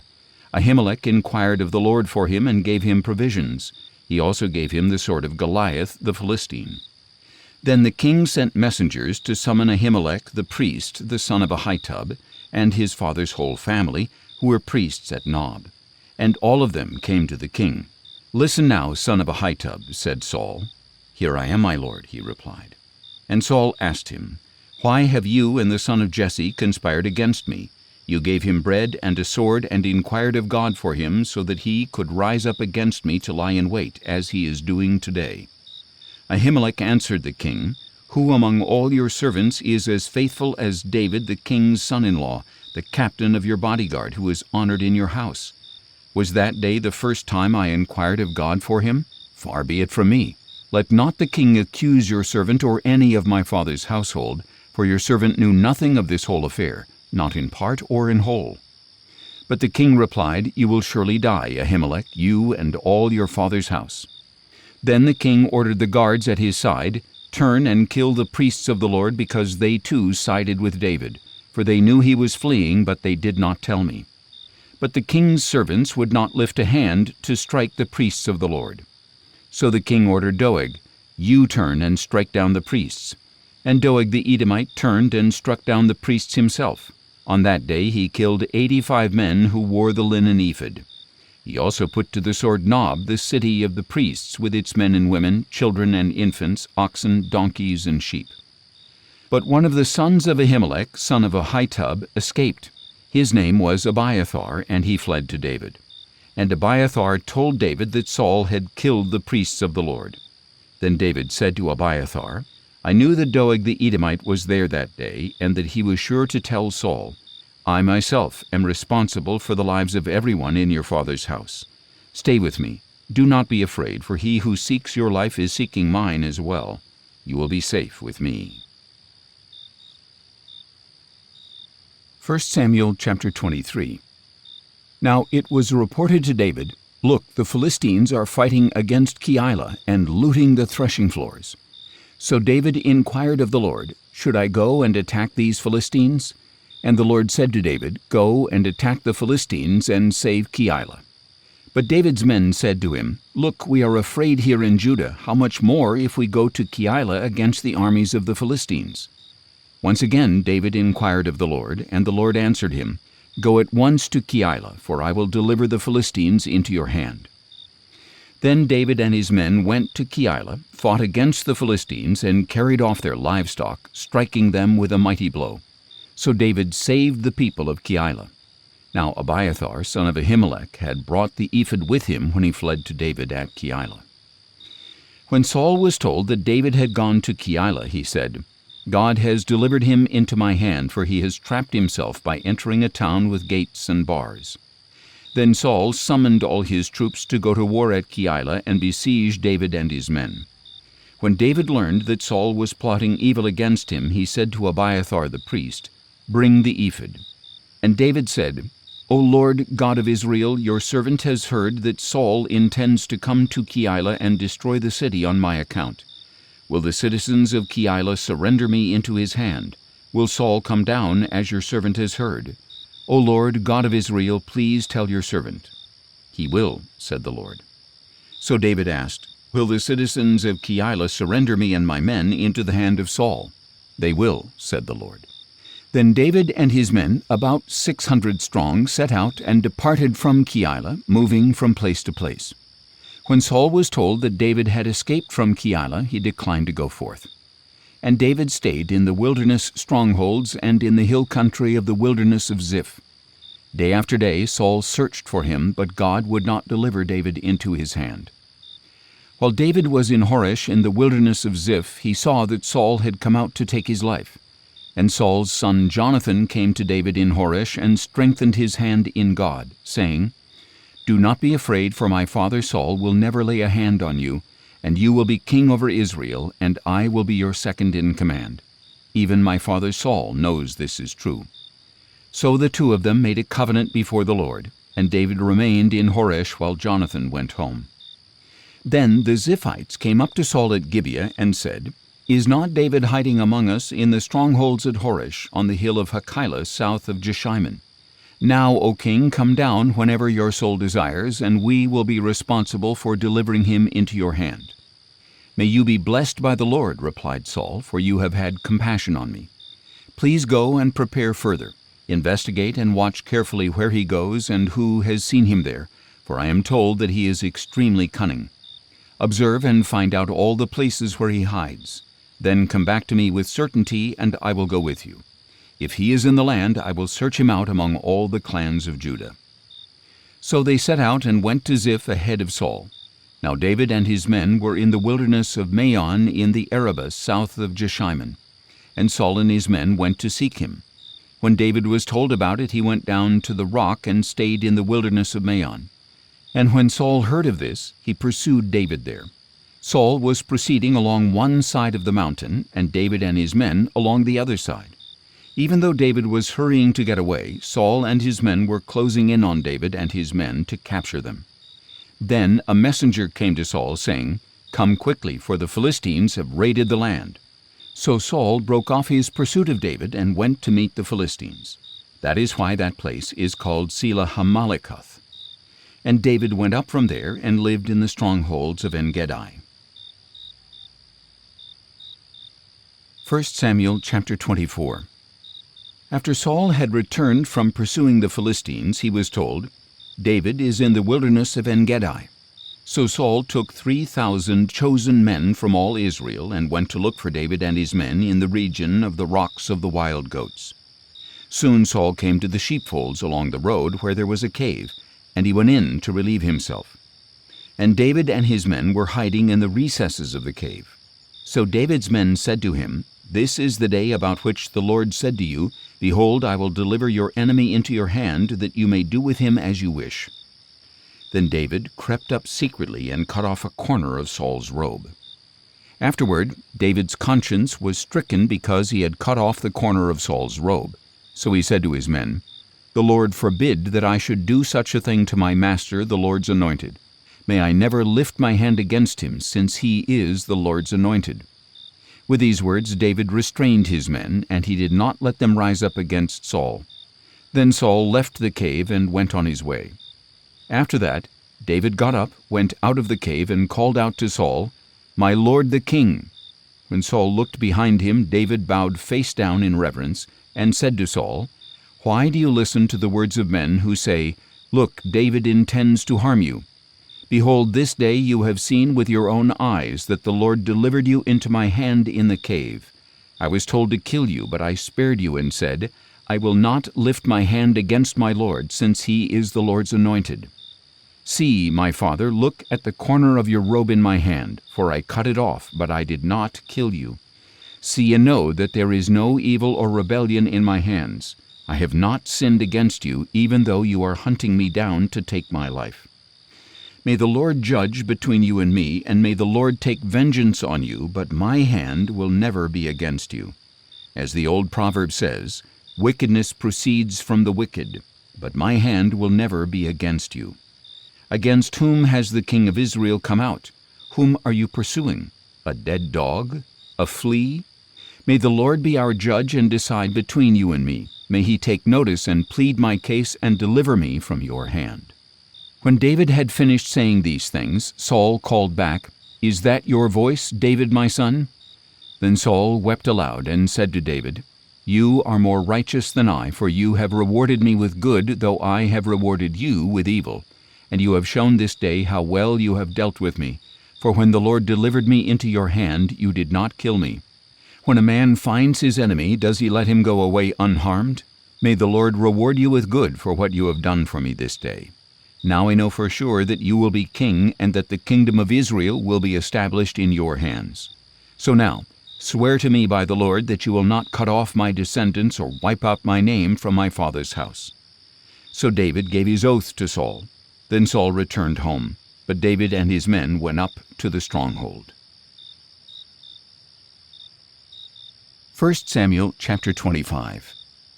When Samuel died, all Israel gathered to mourn for him, and they buried him at his home in Ramah. Then David set out and went down to the wilderness of Paran. Now there was a man in Maon whose business was in Carmel. He was a very wealthy man with 1,000 goats and 3,000 sheep, which he was shearing in Carmel. His name was Nabal, and his wife's name was Abigail. She was an intelligent and beautiful woman, but her husband, a Calebite, was harsh and evil in his dealings. While David was in the wilderness, he heard that Nabal was shearing sheep. So David sent 10 young men and instructed them, "Go up to Nabal at Carmel, greet him in my name, and say to him, Long life to you, and peace to you and your house, and to all that belongs to you. Now I hear that it is time for shearing. When your shepherds were with us, we did not harass them, and nothing of theirs was missing the whole time they were in Carmel. Ask your young men, and they will tell you. So let my young men find favor with you, for we have come on the day of a feast. Please give whatever you can afford to your servants and to your son David." When David's young men arrived, they relayed all these words to Nabal on behalf of David. Then they waited. But Nabal asked them, "Who is David? Who is this son of Jesse? Many servants these days are breaking away from their masters. Why should I take my bread and water and the meat I have slaughtered for my shearers and give them to these men whose origin I do not know?" So David's men turned around and went back, and they relayed to him all these words. And David said to his men, "Strap on your swords." So David and all his men put on their swords, and about 400 men followed David, while 200 stayed with the supplies. Meanwhile, one of Nabal's young men informed Nabal's wife Abigail, "Look, David sent messengers from the wilderness to greet our master, but he scolded them. Yet these men were very good to us. When we were in the field, we were not harassed, and nothing of ours went missing the whole time we lived among them. They were a wall around us, both day and night, the whole time we were herding our sheep near them. Now consider carefully what you must do, because disaster looms over our master and all his household, for he is such a scoundrel that nobody can speak to him." Then Abigail hurried and took 200 loaves of bread, 2 skins of wine, 5 butchered sheep, 5 seahs of roasted grain, 100 clusters of raisins, and 200 cakes of figs. She loaded them on donkeys and said to her young men, "Go ahead of me, I will be right behind you." But she did not tell her husband Nabal. As Abigail came riding her donkey into a mountain ravine, she saw David and his men coming down toward her, and she met them. Now David had just finished saying, "In vain I have protected all that belonged to this man in the wilderness. Nothing that belongs to him has gone missing, yet he has paid me back evil for good. May God punish David, and ever so severely, if I let one of Nabal's men survive until morning." When Abigail saw David, she quickly got off the donkey, fell face down, and bowed before him. She fell at his feet and said, "My lord, may the blame be on me alone, but please let your servant speak to you. Hear the words of your servant. My lord should pay no attention to this scoundrel Nabal, for he lives up to his name. His name means fool, and folly accompanies him. I, your servant, did not see my lord's young men whom you sent. Now, my lord, as surely as the Lord lives and you yourself live, the Lord has held you back from coming to bloodshed and avenging yourself with your own hand. May your enemies and those who seek harm for my lord be like Nabal. Now let this gift your servant has brought to my lord be given to the young men who follow you. Please forgive your servant's offense, for the Lord will surely make a lasting dynasty for my lord, because he fights the Lord's battles. May no evil be found in you as long as you live. And should someone pursue you and seek your life, then the life of my lord will be bound securely by the Lord your God in the bundle of the living. But he shall fling away the lives of your enemies like stones from a sling. When the Lord has done for my lord all the good he promised, and when he has appointed you ruler over Israel, then my lord will have no remorse or guilt of conscience over needless bloodshed and revenge. And when the Lord has dealt well with my lord, may you remember your maidservant." Then David said to Abigail, "Blessed be the Lord, the God of Israel, who sent you to meet me this day. Blessed is your discernment, and blessed are you, because today you kept me from bloodshed and from avenging myself by my own hand. Otherwise, as surely as the Lord, the God of Israel, lives, who has restrained me from harming you, if you had not come quickly to meet me, then surely no male belonging to Nabal would have been left alive by morning light." Then David accepted from her hand what she had brought him, and he said to her, "Go home in peace. See, I have heeded your voice and granted your request." When Abigail returned to Nabal, there he was in the house holding a feast fit for a king, in high spirits and very drunk. So she told him nothing until morning light.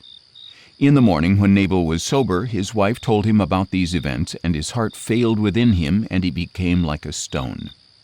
About 10 days later, the Lord struck Nabal dead. On hearing that Nabal was dead, David said, "Blessed be the Lord who has upheld my cause against the reproach of Nabal and has restrained his servant from evil. For the Lord has brought the wickedness of Nabal down upon his own head." Then David sent word to Abigail asking for her in marriage. When his servants came to Abigail at Carmel, they said, "David has sent us to take you as his wife." She arose, then bowed face down, and said, "Here is your maidservant, ready to serve and to wash the feet of my Lord's servants." So Abigail hurried and got on a donkey, and attended by 5 of her maidens, she followed David's messengers and became his wife. David had also married Ahinoam of Jezreel, so she and Abigail were both his wives. But Saul had given his daughter Michal, David's wife, to Paltai, son of Laish, who was from Galim. 1 Samuel chapter 26. Then the Ziphites came to Saul at Gibeah and said, "Is not David hiding on the hill of Hachilah opposite Jeshimon?" So Saul, accompanied by 3,000 chosen men of Israel, went down to the wilderness of Ziph to search for David there. Saul camped beside the road at the hill of Hachilah opposite Jeshimon, but David was living in the wilderness. When he realized that Saul had followed him there, David sent out spies to verify that Saul had arrived. Then David set out and went to the place where Saul had camped. He saw the place where Saul and Abner son of Ner, the general of his army, had lain down. Saul was lying inside the inner circle of the camp, with the troops camped around him. And David asked Ahimelech the Hittite and Abishai, son of Zeruiah, Joab's brother, "Who will go down with me to Saul in the camp?" "I will go with you," answered Abishai. That night David and Abishai came to the troops, and Saul was lying there asleep in the inner circle of the camp, with his spear stuck in the ground by his head, and Abner and the troops were lying around him. Abishai said to David, "Today God has delivered your enemy into your hand. Now therefore, please let me thrust the spear through him into the ground with one stroke. I will not need to strike him twice." But David said to Abishai, "Do not destroy him, for who can lift a hand against the Lord's anointed and be guiltless?" David added, "As surely as the Lord lives, the Lord himself will strike him down. Either his day will come and he will die, or he will go into battle and perish. But the Lord forbid that I should stretch out my hand against the Lord's anointed. Instead, take the spear and water jug by his head, and let us go." So David took the spear and water jug by Saul's head, and they departed. No one saw them or knew about it, nor did anyone wake up. They all remained asleep, because a deep sleep from the Lord had fallen on them. Then David crossed to the other side and stood atop the mountain at a distance. There was a wide gulf between them. And David shouted to the troops and to Abner son of Ner, "Will you not answer me, Abner?" "Who calls to the king?" Abner replied. So David said to Abner, "You are a man, aren't you? And who in Israel is your equal? Why then did you not protect your lord the king when one of the people came to destroy him? This thing you have done is not good. As surely as the Lord lives, all of you deserve to die, since you did not protect your lord, the Lord's anointed. Now look around. Where are the king's spear and water jug that were by his head?" Then Saul recognized David's voice and asked, "Is that your voice, David my son?" "It is my voice, my lord and king," David said. And he continued, "Why is my lord pursuing his servant? What have I done? What evil is in my hand? Now please, may my lord the king hear the words of his servant. If the Lord has stirred you up against me, then may he accept an offering. But if men have done it, may they be cursed in the presence of the Lord. For today they have driven me away from sharing in the inheritance of the Lord, saying, 'Go serve other gods.' So do not let my blood fall to the ground far from the presence of the Lord. For the king of Israel has come out to look for a flea, like one who hunts a partridge in the mountains." Then Saul replied, "I have sinned. Come back, David my son. I will never harm you again, because today you considered my life precious. I have played the fool and have committed a grave error." "Here is the king's spear," David answered. "Let one of the young men come over and get it. May the Lord repay every man for his righteousness and faithfulness. For the Lord delivered you into my hand today, but I would not stretch out my hand against the Lord's anointed. As surely as I valued your life today, so may the Lord value my life and rescue me from all trouble." Saul said to him, "May you be blessed, David my son. You will accomplish great things and will surely prevail." So David went on his way, and Saul returned home. 1 Samuel chapter 27. David, however, said to himself, "One of these days now I will be swept away by the hand of Saul. There is nothing better for me than to escape to the land of the Philistines. Then Saul will stop searching for me all over Israel, and I will slip out of his hand." So David set out with his 600 men and went to Achish son of Maoch, the king of Gath. David and his men settled in Gath with Achish. Each man had his family with him, and David had his 2 wives, Ahinoam of Jezreel and Abigail of Carmel, the widow of Nabal. And when Saul learned that David had fled to Gath, he no longer searched for him. Then David said to Achish, "If I have found favor in your eyes, let me be assigned a place in one of the outlying towns, so I can live there. For why should your servant live in the royal city with you?" That day Achish gave him Ziklag, and to this day it still belongs to the kings of Judah. And the time that David lived in Philistine territory amounted to 1 year and 4 months. Now David and his men went up and raided the Geshurites, the Girzites, and the Amalekites. From ancient times these people had inhabited the land extending to Shur and Egypt. Whenever David attacked a territory, he did not leave a man or woman alive, but he took the flocks and herds, the donkeys, camels, and clothing. Then he would return to Achish, who would ask him, "What have you raided today?" And David would reply, "The Negev of Judah, or the Negev of Jerahmeel, or the Negev of the Kenites."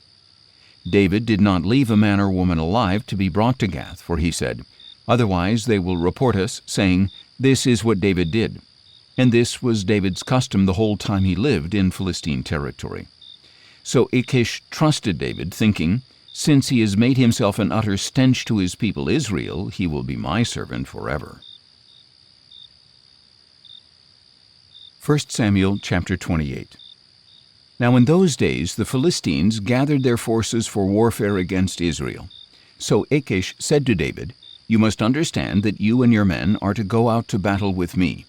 David replied, "Then you will come to know what your servant can do." "Very well," said Achish, "I will make you my bodyguard for life." Now by this time Samuel had died, and all Israel had mourned for him and buried him in Ramah, his own city. And Saul had removed the mediums and spiritists from the land. The Philistines came together and camped at Shunem, while Saul gathered all Israel and camped at Gilboa. When Saul saw the Philistine army, he was afraid and trembled violently. He inquired of the Lord, but the Lord did not answer him by dreams or Urim or prophets. Then Saul said to his servants, "Find me a woman who is a medium, so I can go and consult her." "There is a medium at Endor," his servants replied. So Saul disguised himself by putting on different clothes, and he set out with 2 of his men. They came to the woman at night, and Saul said, "Consult a spirit for me. Bring up for me the one I name." But the woman replied, "Surely you know what Saul has done, how he has killed the mediums and spiritists in the land. Why have you set a trap to get me killed?" Then Saul swore to her by the Lord, "As surely as the Lord lives, no punishment shall come upon you for this." "Whom shall I bring up for you?" the woman asked. "Bring up Samuel," he replied. But when the woman saw Samuel, she cried out in a loud voice and said to Saul, "Why have you deceived me? You are Saul." "Do not be afraid," the king replied. "What do you see?" "I see a god coming up out of the earth," the woman answered. "What does he look like?" asked Saul. "An old man is coming up," she replied, "and he is wearing a robe." So Saul knew that it was Samuel, and he bowed face down in reverence. Then Samuel said to Saul, "Why have you disturbed me by bringing me up?" "I'm deeply distressed," replied Saul. "The Philistines are fighting against me, and God has turned away from me. He no longer answers me, either by prophets or by dreams. So I have called on you to tell me what to do." "Why do you consult me?" asked Samuel, "since the Lord has turned away from you and become your enemy? He has done exactly what he spoke through me. The Lord has torn the kingship out of your hand and given it to your neighbor David. Because you did not obey the Lord or carry out his burning anger against Amalek, the Lord has done this to you today. Moreover, the Lord will deliver Israel with you into the hand of the Philistines, and tomorrow you and your sons will be with me. and the Lord will deliver the army of Israel into the hand of the Philistines." Immediately Saul fell flat on the ground, terrified by the words of Samuel. And his strength was gone because he had not eaten anything all that day and night. When the woman came to Saul and saw how distraught he was, she said to him, "Look, your maidservant has obeyed your voice. I took my life in my hands and did as you told me. Now please listen to your servant and let me set a morsel of bread before you so you may eat and have the strength to go on your way." Saul refused, saying, "I will not eat." But his servants joined the woman in urging him, and he heeded their voice. He got up from the ground and sat on the bed. The woman had a fattened calf at her house, and she quickly slaughtered it. She also took flour, kneaded it, and baked unleavened bread. She served it to Saul and his servants, and they ate. And that night they got up and left. 1 Samuel chapter 29. Now the Philistines brought all their forces together at Aphek, while Israel camped by the spring in Jezreel. As the Philistine leaders marched out their units of hundreds and thousands, David and his men marched behind them with Achish. Then the commanders of the Philistines asked, "What about these Hebrews?" Achish replied, "Is this not David, the servant of King Saul of Israel? He has been with me all these days, even years, and from the day he defected until today I have found no fault in him." But the commanders of the Philistines were angry with Achish and told him, "Send that man back and let him return to the place you assigned him. He must not go down with us into battle only to become our adversary during the war. What better way for him to regain the favor of his master than with the heads of our men? Is this not the David about whom they sing in their dances, 'Saul has slain his thousands, and David his tens of thousands'?" So Achish summoned David and told him, "As surely as the Lord lives, you have been upright in my sight, and it seems right that you should march in and out with me in the army, because I have found no fault in you from the day you came to me until this day. But you have no favor in the sight of the leaders. Therefore turn back now and go in peace, so that you will not do anything to displease the leaders of the Philistines." "But what have I done?" David replied. "What have you found against your servant from the day I came to you until today to keep me from going along to fight against the enemies of my lord the king?" Achish replied, "I know that you are as pleasing in my sight as an angel of God. But the commanders of the Philistines have said, 'He must not go into battle with us.' Now then, get up early in the morning along with your master's servants who came with you, and go as soon as it is light." So David and his men got up early in the morning to return to the land of the Philistines. And the Philistines went up to Jezreel. 1 Samuel chapter 30.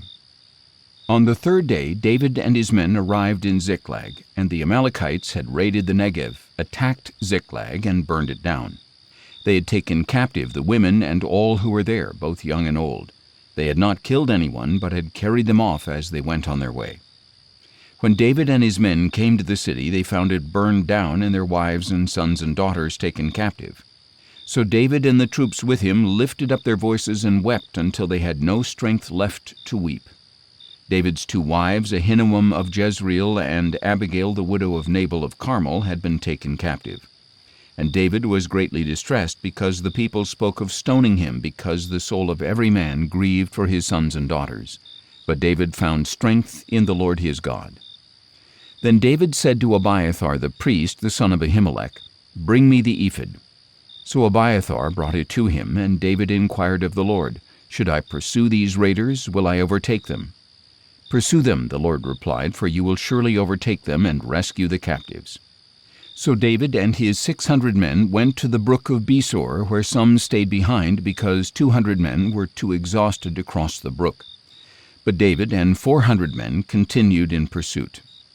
Now his men found an Egyptian in the field and brought him to David. They gave the man water to drink and food to eat, a piece of a fig cake and 2 clusters of raisins. So he ate and was revived, for he had not had any food or water for 3 days and 3 nights. Then David asked him, "To whom do you belong, and where are you from?" "I am an Egyptian," he replied, "the slave of an Amalekite. My master abandoned me 3 days ago when I fell ill. We raided the Negev of the Kerethites, the territory of Judah, and the Negev of Caleb, and we burned down Ziklag. "Will you lead me to these raiders?" David asked. And the man replied, "Swear to me by God that you will not kill me or deliver me into the hand of my master, and I will lead you to them." So he led David down, and there were the Amalekites spread out over all the land, eating, drinking, and celebrating the great amount of plunder they had taken from the land of the Philistines and the land of Judah. And David struck them down from twilight until the evening of the next day. Not a man escaped except 400 young men who fled riding off on camels. So David recovered everything the Amalekites had taken, including his 2 wives. Nothing was missing, young or old, son or daughter, or any of the plunder the Amalekites had taken. David brought everything back. And he recovered all the flocks and herds which his men drove ahead of the other livestock, calling out, "This is David's plunder." When David came to the 200 men who had been too exhausted to follow him from the brook of Besor, they came out to meet him and the troops with him. As David approached the men, he greeted them. But all the wicked and worthless men among those who had gone with David said, "Because they did not go with us, we will not share with them the plunder we recovered, except for each man's wife and children. They may take them and go." But David said, "My brothers, you must not do this with what the Lord has given us. He has protected us and delivered into our hands the raiders who came against us. Who will listen to your proposal? The share of the one who went to battle will match the share of the one who stayed with the supplies. They will share alike." And so it has been from that day forward. David established this statute as an ordinance for Israel to this very day. When David arrived in Ziklag, he sent some of the plunder to his friends, the elders of Judah, saying, "Here is a gift for you from the plunder of the Lord's enemies." He sent gifts to those in Bethel, Ramoth Negev, and Jattir, to those in Aurora, Siphmoth, and Eshtemoa, to those in Rachel, and in the cities of the Jerahmeelites and Kenites, to those in Hormah, Bor-Ashan, and Athak, and to those in Hebron and in all the places where David and his men had roamed. 1 Samuel chapter 31. Now the Philistines fought against Israel, and the men of Israel fled before them, and many fell slain on Mount Gilboa. The Philistines followed hard after Saul and his sons, and they killed Saul's sons Jonathan, Abinadab, and Malchishua. When the battle intensified against Saul, the archers overtook him and wounded him critically. Then Saul said to his armor-bearer, "Draw your sword and run it through me, or these uncircumcised men will come and run me through and torture me." But his armor-bearer was terrified and refused to do it. So Saul took his own sword and fell on it. When his armor-bearer saw that Saul was dead, he too fell on his own sword and died with him. So Saul, his 3 sons, his armor-bearer, and all his men died together that same day. When the Israelites along the valley and those on the other side of the Jordan saw that the army of Israel had fled and that Saul and his sons had died, they abandoned their cities and ran away. So the Philistines came and occupied their cities. The next day, when the Philistines came to strip the dead, they found Saul and his 3 sons fallen on Mount Gilboa. They cut off Saul's head, stripped off his armor, and sent messengers throughout the land of the Philistines to proclaim the news in the temples of their idols and among their people. They put his armor in the temple of the Ashtoreths and hung his body on the wall of Bethshan. When the people of Jabesh-Gilead heard what the Philistines had done to Saul, all their men of valor set out, journeyed all night, and retrieved the bodies of Saul and his sons from the wall of Bethshan. When they arrived at Jabesh, they burned the bodies there. Then they took their bones and buried them under the tamarisk tree in Jabesh, and they fasted 7 days.